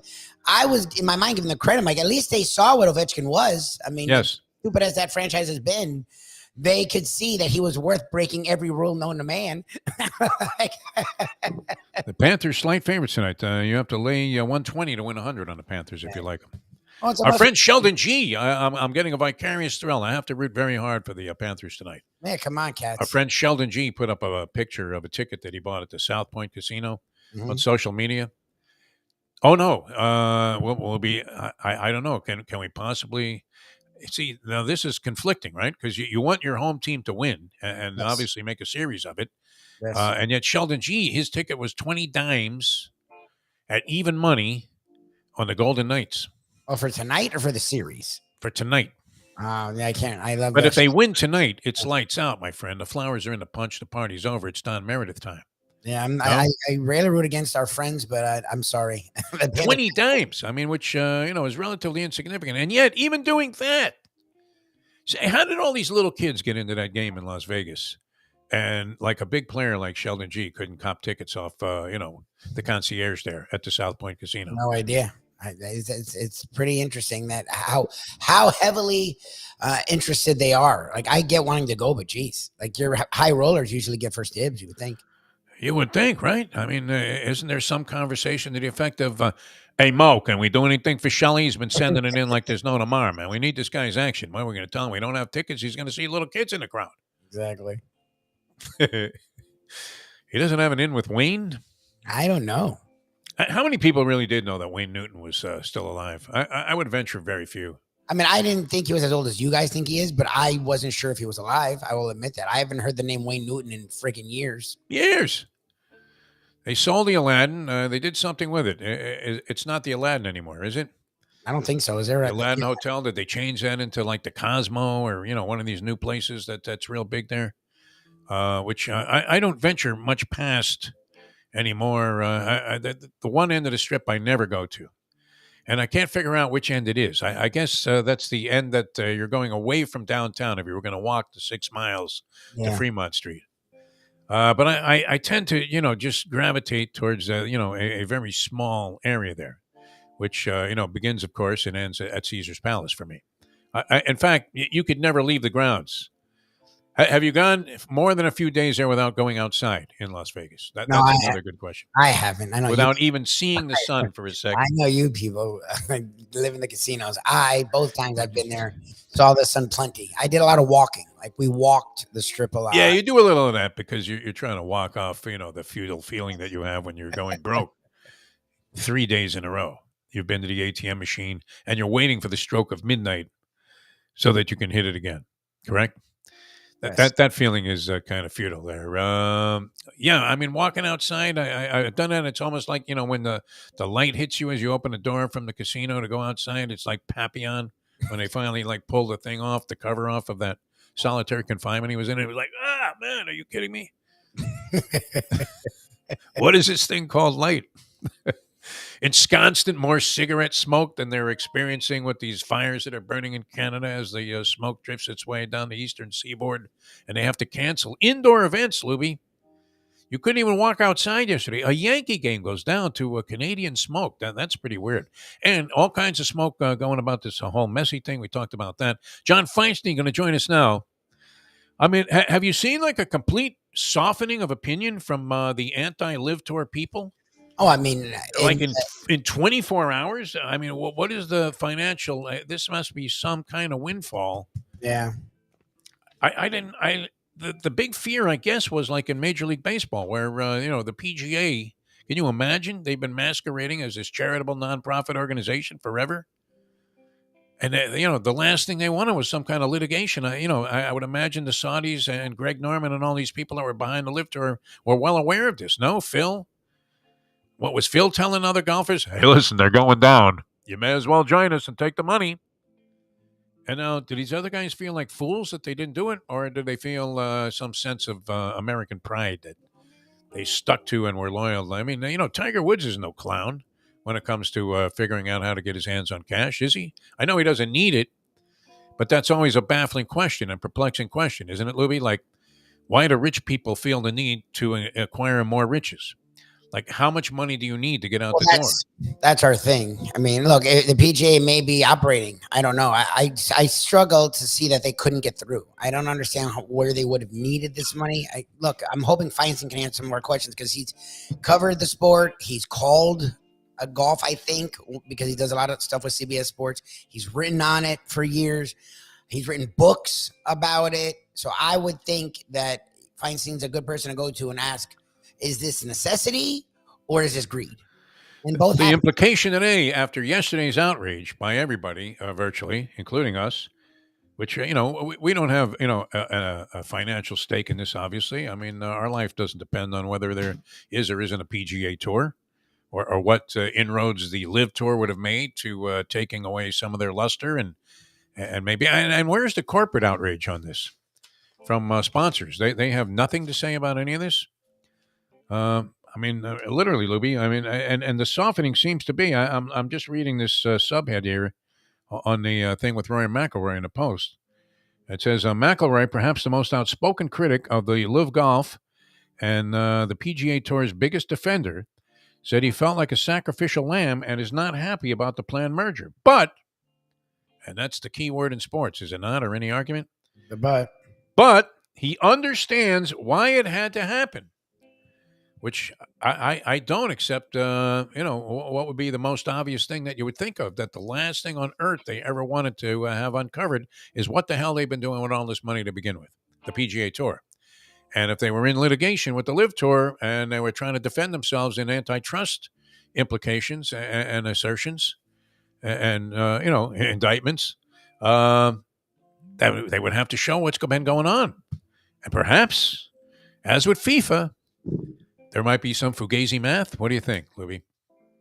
You think those accountants were scrambling, when they... oh, yeah. But look, again, what the Live Tour was doing? I am curious. That's the one question to me. If it's a necessity, then people will sell their soul. I can see selling your soul when you have to. It still isn't great, but I can see that. It's selling your soul when you don't have to. Yeah. Julian says that they... they both sold their soul there. Oh, and they were on Golf Channel, fumbling and mumbling and stumbling and mumbling. Yeah. It was like Mike Pence at that town meeting when they asked him direct questions. They asked him and DeChambeau the same thing. I give them credit. They were very straightforward. So maybe they're pissed enough that they had no problem not pulling punches, but they were like, what about Khashoggi? Like they straight up asked about Khashoggi. And they're like, well, we all make mistakes. It's like murder. No, DeChambeau was pathetic on that, right? Like, come on. Talking about, well, you know what? I mean, that 9/11 was 20 years ago. Like, what about the 9/11? Okay, Bryson. So loud against. It's like, well, Well, we didn't know that steroids could have that kind of impact on your thinking.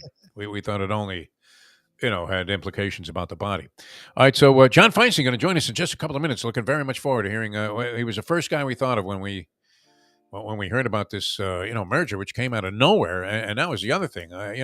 Nobody knew this was happening. And this El Salman Ben Rabin or whatever that's now going to be in charge, or is he the executive director?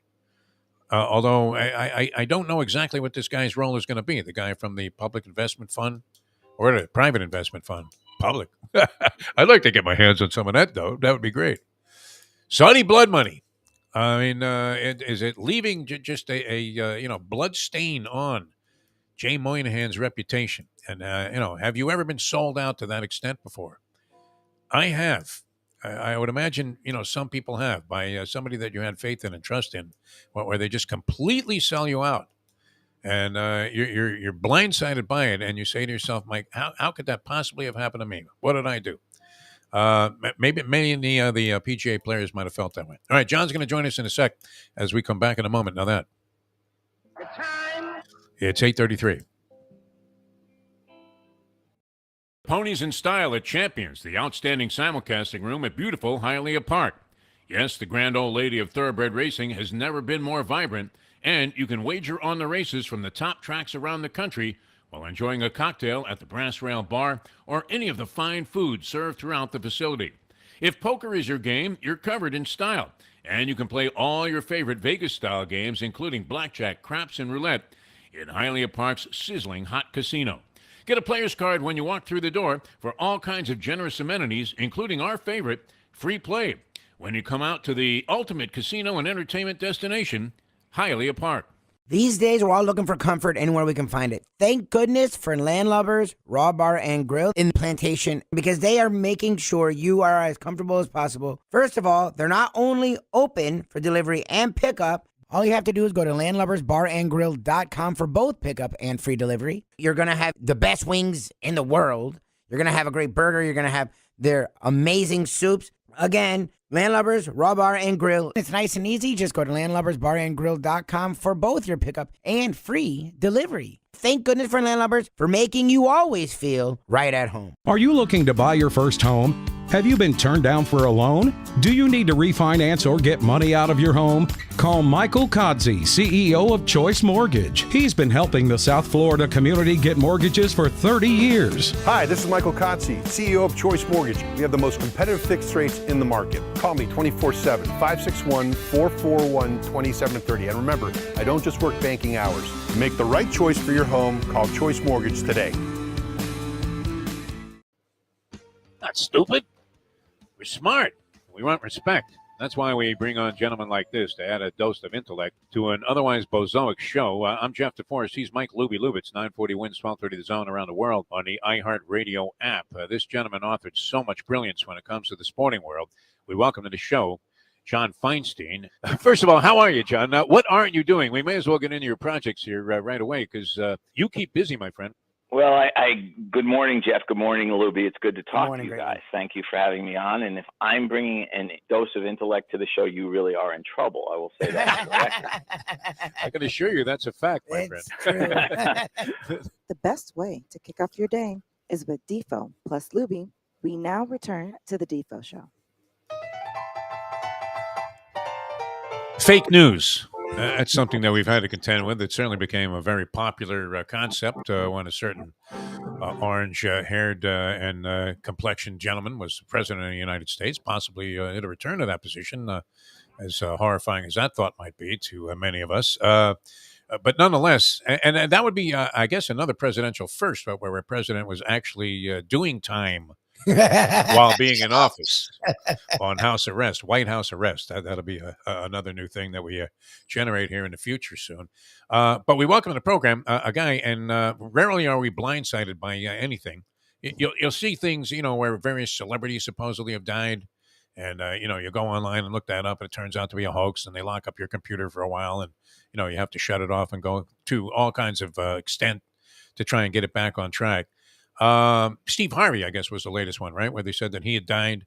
I clicked on that, and then alarms went off, and all of a sudden it said, well, we're going to show your wife that your last 100 searches all were porn sites unless you pay us $300. But I don't know that I've been as blindsided by news as we were about the merger of the PGA and the Live Tour. And we immediately thought of bringing on John Feinstein, who has so much insight into what's gone on in the game of golf and had the brilliant book about it, A Good Walk Spoiled. And we welcome him to the show. It's always a pleasure to welcome this gentleman in. John Feinstein. John, how are you? Well, Jeff, thank you for asking. And if I'm so damn smart, why do I always think when you're playing that old tape of your introduction of me that it's real? And I was halfway through the books I was working on until I realized that it was just a promo. Sorry. Thank you for having me on. Thank you for promoting Faraday, which is, of course, getting a lot more attention now. Yes. Since the news of Tuesday.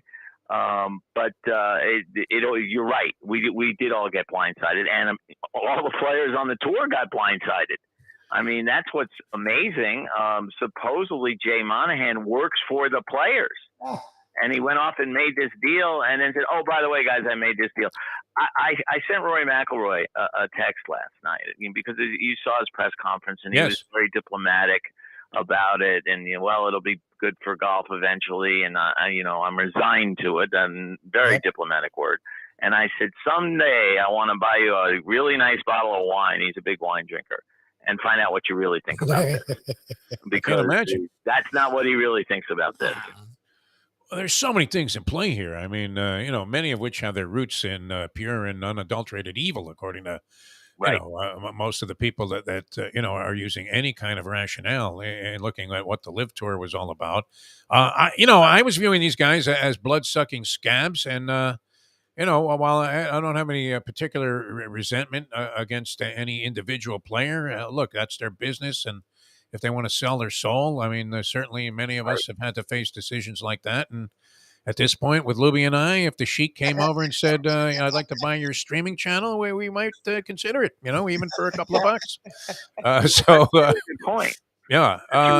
Everybody has to make their decision, but a lot of people did. And there seemed to be such a divide and such a strong sentiment, expressed that the poster child for it was Monahan himself. I mean, he's standing at like Arlington Cemetery. Families. Yeah. It's crazy. Yeah. And I mean, David Faraday, as you know, is one of the guys who went to Live. Yes. And I think I told you guys when I was on to talk about the book a few weeks ago that when I asked David about it and all the things you just brought up, his answer was that you're right. And he said, but the money that I was offered and the job that I was offered, I had to consider it. And to be fair, like you just said, if they showed up on my doorstep tomorrow and offered me a stupid amount of money, and these are stupid amounts of money, I have to think about it. I mean, Harold Varner III said, look, this is generational money for my family. And I get that. I hope I would say no, but I can't sit here and look in the mirror and guarantee that I would. And I understood what David did, even if I didn't like it. I understood it. Same with the players. What bothered me about a lot of the players was, guys like Phil Mickelson saying, "Oh, I'm doing this to help grow the game of golf, and it's for golf." Bull. He did it for the money, and that's what David said. To his credit, when he was asked why he did it, he said, "I did it for the blanking money." And I appreciate the honesty of guys like David and Harold Varner, but I do understand the guys taking the money now. When they start being in the same locker room again, the Live guys and the PGA Tour guys, it's going to be pretty tense, I think, because a guy like McIlroy, a guy like Justin Thomas, a guy like Ricky Fowler, a guy like John Rahm, guys who turned down those huge bucks, are going to look at these guys coming back in with basically no penalty for doing what they did and say, what the blank? And that's what I think they're going to say to Jay Monahan. What the blank? Because it wasn't like they were at a moment in time where they were clearly losing the battle. Liv's TV ratings here are 0. Nobody's buying into the 54-hole format. Nobody's buying into the team concept. I mean, do you think anybody knows who's on the Fireballs? There's one team event in golf that matters, Ryder Cup. That's it. That's the list. And yet Monahan, you wonder how much backdoor money he's getting. He's already making $14 million a year from the tour, but I don't know what the heck happened. And usually, like you said, I do know what the heck happened. I could come on with you and say, this is what happened, Jeff. This is what happened, Mike. I don't know what happened. Okay, then this question may be moot then, but because my biggest issue, look, again, greed is good, right? In business, definitely sports. We see greed. We accept it. Look, in our daily lives, we don't know who we indirectly deal with. Half my house is probably full of Chinese, Taiwanese things. So who am I to talk about people who are doing it for the money? Fine. My issue is the hypocrisy and the fact that they literally stood loud and clear saying what evil people they are. We can't deal with them. And then it failed. On top of that, it failed miserably. Like I didn't realize it was still going on. I didn't know what was going on with it. Like, okay, you may or may not have an answer, but I'm curious, you know more than us at least. Like, are they in dire straits financially, or this was purely greedy and they were offered so much money that they just took it? It's purely greed, Mike. That I can't answer. The tour is technically a nonprofit. It's a 501c6. I'm not sure the difference between 6 and 3. It has to do with businesses, but and they pay no taxes as a result. And they make money hand over fist. Are you kidding me? Yeah. A couple of times in the last few years when tournaments have lost their sponsors, their title sponsors, the tour just stepped in and paid the money for that year. I mean, they got lots of money. This is about greed, and I think the thing that Monahan will not be able to live down. I really don't think he will, and he'll walk away at some point with a golden parachute and go live happily ever after. But you guys have probably seen the tape of his interview a year ago with Jim Nantz, in which he shakes his head, and he's friends with 9/11 families. And, the one thing he said to all the players is, when you play on the PGA Tour, you'll never have to apologize for anything the tour has done. Well, guess what? Now you do. And I wrote a column about all this in the Washington Post today. And I referred to the fact that, how are golf fans going to feel about players being handed giant blood-soaked checks, which is what they're going to be handed in the future. And it'll be for a lot of money. And that's what Monahan's going to sell to the players. Hey, fellas, I just made you a lot more money. And I'm sure he did, but at what cost? Well, and that's the thing. It kind of surprised me now about the coverage today, even with Rory McIlroy, who you were in contact with. It seems like, they've sobered up to this in like 24 hours. And even though Bryson DeChambeau made a fool of himself saying, that was 20 years ago, that 9/11. Perfect. Murders. Let's move on. By the way, Bryson DeChambeau, by the way, is one of the truly bad guys I've met.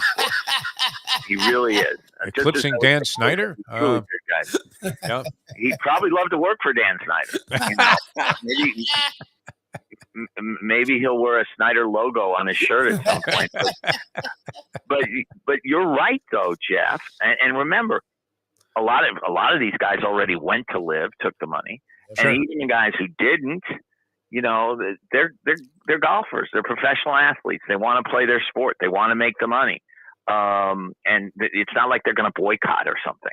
They're not. Some people yesterday asked me that question. Do you think guys like McIlroy will boycott? No. This is what they do, and they have little choice, I think, but to accept this. I get that part, but you're right. They do seem to be falling in line awfully quickly, and part of it is that 90% of them will probably vote for Trump next year. That's who most golfers are. And I should note that Rory McIlroy is not one of those guys, but. God, you really ruined my coffee with that intro. That fat face and a red hat. Yeah, you're rolling right, around on a golf cart. Yeah. Your point is well taken. All right. Many things, obviously, questions come up. I remember for years and years, in covering baseball, the last thing the owners wanted was anybody to see what the real finances were, as they were trying to, hold the players away from having free agency. And they were screaming, like, well, open the books. They're like, what books? What books? We can't open any books. Who are you talking about? We can't find books. Right. I mean, what must they, because it seemed like to me, I mean, what I could gather and decipher from the story that, influenced Monahan the most might have been, the pending litigation here and antitrust ramifications and the fact that nobody knows where this money is coming from. I guess they know where it's coming from, but as qualified as a nonprofit and a charitable organization, it seemed like the last thing the PGA wanted was anybody to actually see what the financial arrangements were in the past and present and how they work into the future. And did that directly lead, do you think, to this quick and out of nowhere merger, which, maybe like 4 or 5 people might have known about that it was transpiring? Yeah, well, deciphering is a good word for figuring out what exactly happened here. But there's no question that the litigation played a major role. There were two separate lawsuits, one from LIV, one from the PGA Tour. The PGA Tour did not want LIV to turn around and say, well, clearly, if you're saying we can't have a tour, that nobody else can have a tour but you in the United States or in North America, you're in violation of antitrust. And they'd have a pretty damn good case. And if somebody wants to file an antitrust case against the new tour, whatever the heck, form it takes, they'd have a pretty good case. But the thing about not opening up the books is absolutely critical, because the tour has been for years by far the most opaque of the major sports organizations. They won't even announce fines. Brad Faxon once got fined because he told reporters that he'd been fined. And literally. Okay. And they never announce suspensions. Guys just mysteriously go away for 6 months or something like that. Yeah. And they have never talked about the fact that, you said, could they afford it to not make this deal? And the answer is yes. And they don't want those books opened to show how huge their profits are, because their profits are huge. And so those two things, I think, very much drove this settlement. So the one and only Mike Mayo says hello, sends his regards. Thank you. And this comes from him. What do you think the ramifications are when it comes to fans, when it comes to sponsors? Because it's funny, we've seen sponsors yell and scream when Donald Sterling says something, but they're very quiet when it comes to China, so it seems like they pick and choose where they have their outrage. And fans, again, we've seen they complain about the kneeling, as you wrote a book about it, but the NFL is raking in record profits and they've had no issues with ratings. So what do you think this moral ineptitude goes for the golf? Mike's question is a very good one. I'll give you credit for interpreting it. But here's what I think. I got a lot of responses to my column when it went up yesterday. People saying, I'll never watch golf again. I'm done. Now, we hear this all the time from fans. They're going to boycott baseball when there's a strike or any kind of work stoppage. And, fans here in Washington for years have been screaming that they'll never go to another football game. And many did stay away, but it wasn't because Dan Snyder was a jerk. It was because the team stunk. Yeah. And I think what'll happen is the fans will eventually see that all the best players are back on the same golf courses, and they'll shrug their shoulders and say, yeah, it's really too bad, but God, look at that birdie Rory just made. and the sponsors will follow the fans. The sponsors are very aware of public reaction to things. I mean, that's why, eventually it was sponsors who forced Snyder to change the name of his football team. He wasn't going to do it otherwise, but when they were threatening to withdraw $50-100 million a year, he was like, okay, you know what? Maybe we should change the name. And that's the way it'll be in golf. There will be sponsors who will be outraged or upset or whatever. But again, I remind you, most golf fans are Republicans. Not all, of course. I'm certainly not, but most of them don't really care about this kind of political situation. They just want to see the best players. Well, it's like you're reading her mind. Another illustrious Getting a lot of celebrity questions. broadcaster slash reporter slash writer slash frenemy of yours chimes in. What does this have to do with Trump? Will we now see Donald Trump? Because again, he was aligned with Liv. Will we see him at golf tournaments? Will we see them at Bedminster? Will they now play PGA at Bedminster? Yes, Leslie. And you'll be there, I won't be. But I'm sure one of the events that'll come back, or one of the venues that'll come back, is Doral. Wow. I mean, Doral was always a great venue. I mean, that was never the issue. And the Liv is playing at 3 Trump courses this year: Doral, Bedminster, and right here in DC at Lowe's Island. And you can bet that Trump will have involvement with this new tour. He was one of those out there crowing yesterday about what a great thing this is. And so that's one of the things that makes my life easy.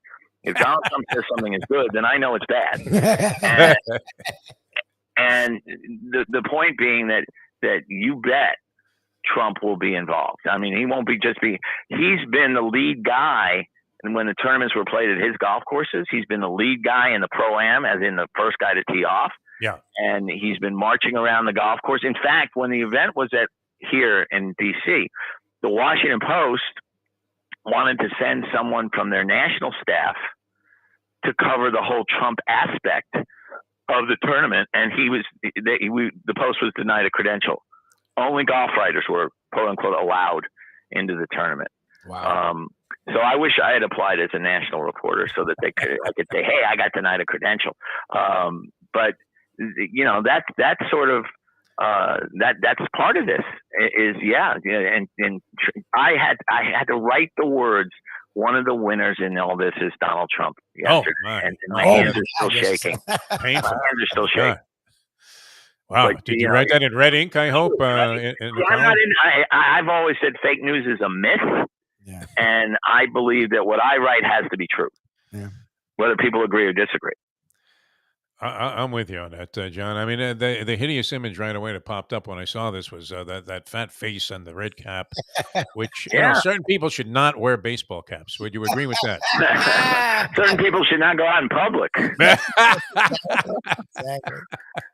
by the way, for the record, go ahead. I'm sure you guys know this, but you brought it up, Jeff. Is if Trump is convicted of a felony, which if I prayed every night, that's what I would pray for. He can't run for president. Okay. So there is some kind of a law because if somewhere. you're convicted of a felony, you can't vote, much less hold public office. Wow. All right. Well, there's something to look forward to there, except the cast that's in behind him. When Mike Pence is the most, outgoing personality of the people that, the other choices. Not saying much because Vapid comes to mind immediately. The thing I will always remember about Mike Pence was that football game in Indianapolis, which was, complete setup when guys were still kneeling. And he showed up and when guys knelt during the national, I can't stand this. I have to leave. I'm so offended. Oh, please get over yourself. One other curiosity.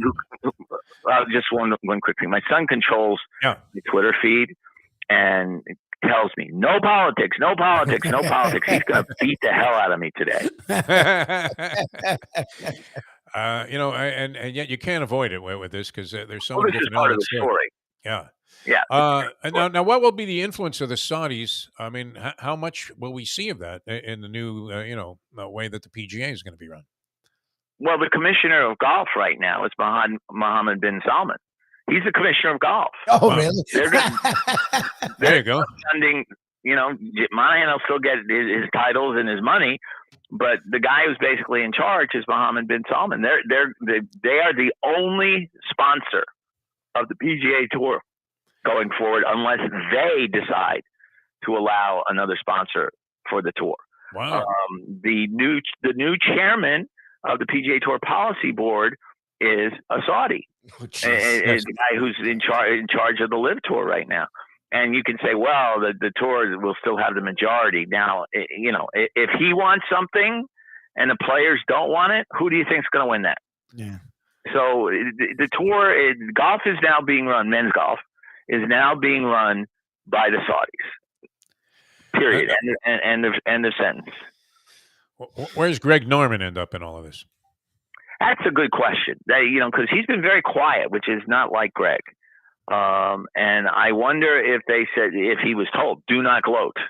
Because he's certainly entitled to gloat right now. Sure, he When won. Nicholson gloated yesterday, and he hasn't.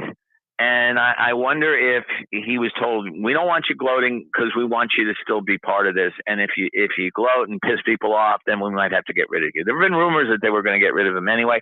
Yeah. And it's possible that part of the deal from the PGA Tour side was that Greg should go because so many players don't like him. I happen to like him, by the way. I've always gotten along with him.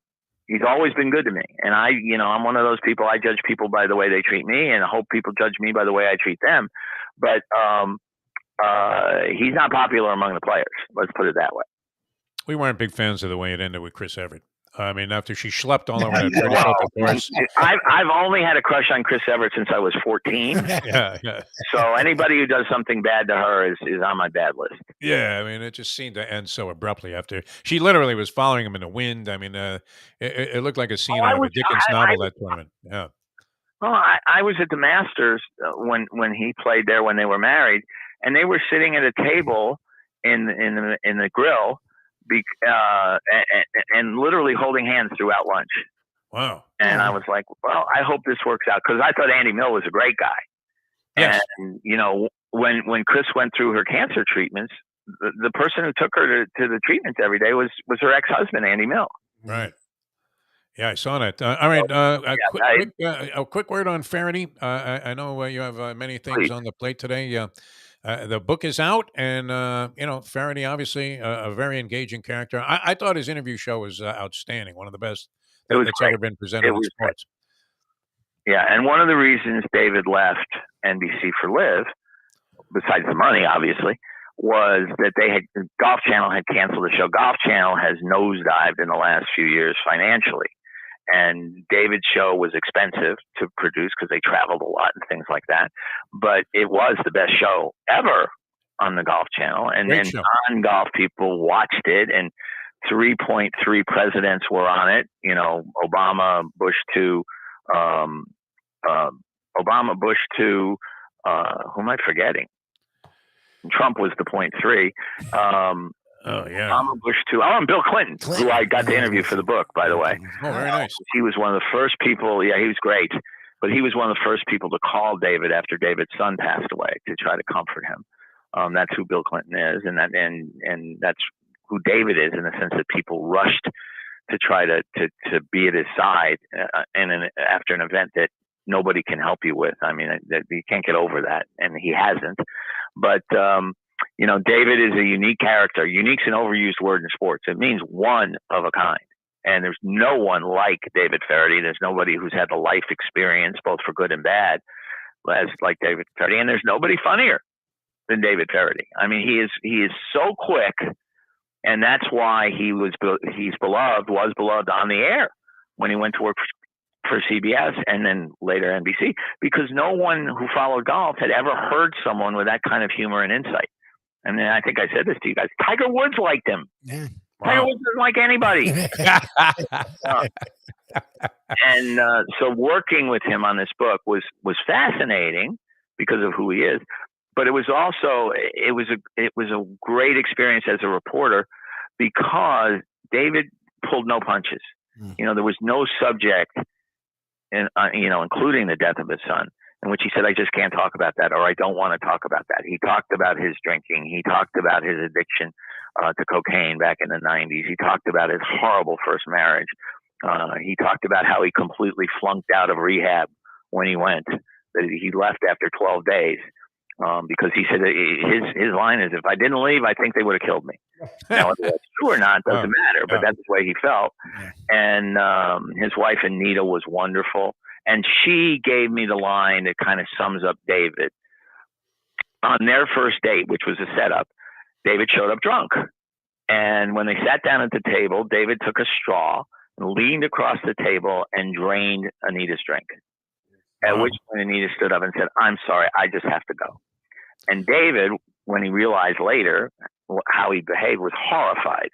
And he called his friend who had set them up and said, "Could you ask her to please give me one more chance? I promise I'll be sober." And Anita did. She said, "Okay, one more chance." He showed up sober. They went to a baseball game and fell in love. And they've been married 27 years now. But I said to Anita, after that first date, pretty rough, why did you give him the second chance? And she said, I've thought about that a lot through the years. But the bottom line is, even drunk, I sensed a kindness in him, her word. And he has this generosity of spirit that I think people see instantly when they meet him or talk to him. And that's why so many people like David. That's why people have forgiven him for his mistakes through the years, including his children, by the way. And that's why I enjoyed writing this book so much. I've used that tactic on a couple of first-time starters. Where I didn't do the straw thing. I would just drink my drink, finish that very quickly, and then drink hers, and then order another round. Yeah. Well, usually when women would go out on a date with me, they needed the second drink. That's Leslie. She can tell you. They needed a Dilaudid drip with me by the time they got to the second date, nor therapy for endless hours. John, always a pleasure. We thank you so much. Always a treat to have you on the program here. It kind of turned into a celebrity town hall meeting a little bit. We're taking out the look on CNN, so we appreciate you coming on the show. Well, Mike and Leslie are certainly celebrities. I would agree with that. But thanks for having me. All right. Thanks so much. John Feinstein, Faraday, the book, out now. All right. That's it, huh? That was good. That'll do it. Covered a lot of ground here. Roll of the Saudis. I still, even after John, went into detail about some of the things that transpired there, still seems kind of, somewhat vague to me how this could have come about, except for the fear of being discovered as criminals. The PGA. Well, would that not be the driving force? Does that not seem like it would be the ultimate driving force? It's to bury the lawsuit. Is that what it is? I don't know. It feels like. That was always the big threat with the baseball owners. That if they didn't open up the books, they were going to be subject to antitrust. Lose their antitrust status, which they have. Yep. Okay. So the PGA Tour doesn't have that. Liv, I don't know. Wouldn't you thought they could have just waited them out? It looked like, I guess you can't wait out the Saudi money. It's like the guy at the track that has an endless bankroll. Well, I think that's what happened was the Saudis realized eventually we won't exist. Let's just buy them. And I thought that would be impossible because, again, I thought they had plenty of money. So that's why they were making all those grandstanding statements, because they knew they didn't ever need to join them. Eventually, they'll want to join us and we can tell them to go screw off. I didn't realize that the money would be so big that even a league would just totally allow itself to fall on its face. They sold the whole league. Exactly. Everything that they had. And they were getting away with, maybe there's a parallel there because financially, at least figuratively, they were getting away with murder. Yes, the 100%. PGA. Yeah. 100%. And didn't want to jeopardize that. And they were having to up the purses, I guess. I don't know. I would agree, that one of the issues that I haven't seen really addressed, although John said that the Saudis own the whole thing. Do they not have corporate sponsors and partners now at this point? And they're ready to, restructure all of that and invite people in? Because I've seen no outrage from like Rolex and Buick and all of these big Budweiser, all of these big sponsors of golf. Well, right now they haven't seen fan reaction, so they're going to be quiet because if fans don't go anywhere, they'd rather be involved with it because they don't care. They don't care about the negative stuff. They care about fans. If fans are there, they're there. If fans are not, they're not. Yeah, this was a pretty quick silencing of Rory McIlroy's emotions about this thing, where as angry as he is and says he still hates the Live Tour, it's like, yeah, but I get it. Well, that's the thing. John said it. Where else can he go? Like, where else do you go? Well, that's the other thing. The other tour was the European. I didn't realize the DP Tour. DP Tour is a world tour. It's the only other tour. Like, wherever golfers would have gone. Don't they have Asian tours? They have other tours, right? Our man, Kiradech Shafi Barnett, the fat guy that we like, was on some Asian tour That's or whatever. MLS. There's literally two tours. There's America, and then when America is screwing around, they go to Europe. Yeah. This literally closed it off for them. They now have nowhere else to go. So look, I can't be mad at the players for being like, oh, okay, I guess. Yay. They seem quickly resigned to the whole idea. As outraged as they were, and Tony Bruno-Ease, as outraged as they were at that meeting like yesterday, today they seem to be, you know what? So what? I guess that's what happened. All right, interesting all the way around, man. I mean, we had the heat last night. That was, disappointing or deflating for a lot of local fans here in South Florida. Yep. Not unpredictable, though, based on the fact that the Heat really had such an outrageously good fourth quarter in Denver. You're going to win games when you play like that, and the other team doesn't, measure up. And that was it, though. The other three quarters of that game, it was pretty much Denver showing that they're a little bit better than the Miami Heat overall. And what we'll see if it holds up. Game 4 obviously becomes pivotal, as is Game 3 tonight for the Cats and the Las Vegas Golden Knights. You say Cats in this one, Sheldon G's 20 dimes. That has me in conflict. I mean, I want to see the Cats at least make a series of this thing because they had distinguished themselves so well. And we did say that they had the best chance of winning a championship of the two teams. Yeah, the better chance. Yeah. The Nuggets are clearly better than the Heat. I still think they can win the series, but the Nuggets are better. The Knights aren't going into the series. They have been through the series, obviously, but going into the series, they were not clearly better. So, yes, the Panthers should have had a better chance. They took a gut punch in Game 1, and they just got blasted in Game 2. Yeah. All right, Messi comes to Miami. That's a big story also. The Iron Sheik checking out, and condolences to the family and friends of a guy I was, friendly with on at least, a serious acquaintance basis. Saw him at a lot of shows. Jim Nestor, who used to represent our good friend Albert Castilla as a booking agent, he passed away. And the French Open underway, the women's semifinal between Katarina Mukova, and Sabalenka. Is there a retirement here? No, that can't be. This match could be over already. Is that possible, Lubie? All right, we have to get out of here. We'll figure that out. I'm seeing a shot to the announcers. There was a handshake. I guess maybe they haven't even started yet. That's got to be it. That was a handshake before they even started. Yes. All right, good. I'm looking, look like one of these young ladies is walking off the court. They're grabbing rackets now, so they're going to play. All right, so that's coming up, and a lot of interesting things happening there as well. We'll also see you later on from Gilbert's, a hamburger joint of great distinction, and that's 17th Street. Cordova. Is it Cordoba or Cordova? Cordova Shops. Yeah. And all I have to say for you is Mayo's word in relation to the appearance at Gilbert's was Carb Fest. So it's going to be interesting today. When he's eating on the thing at home, I find it disgusting. But when he shovels a burger in his face or something like that, I find it entertaining at one of the places. I really do. I think that is, the show's essence right there. This distinguished food critic just literally, and you're right. He has an ability that even exceeds Joey Chestnut. On a one-shot deal, he can't sustain it, like the Heat and the shooting. Can't sustain it, but on a one-shot deal, he could eclipse Chestnut, I think. Yep. On a one-bite proposition. It makes Portnoy look like a chump with that one-bite pizza challenge, which is farcical because then he goes ahead and eats the whole pizza.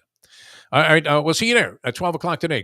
Gilbert's, and right here on South Florida Live as well, and on our Facebook affiliation there with Let's Eat South Florida, 107,000 strong. So a lot of people can eyeball Mayo eating a burger today, and he's going to have his buddy the Burger Beast out there. Yeah, he's a real expert on this great. stuff, man. That guy knows his shit. He's great. He really does. So looking forward to that. It's worth the schlep. That's one of those things where it's worth the schlep, which is the key test in whether or not a restaurant is good or not. Is it worth the schlep? And in this case, it definitely is. Yes. All right, see you next time at 12 o'clock today as we leave you now that. The time. Mixed up a lot of stuff here today. Soccer, the trivia challenge, Feinstein. It's 9/11. Appropriately. Damn snack. Look what they brought.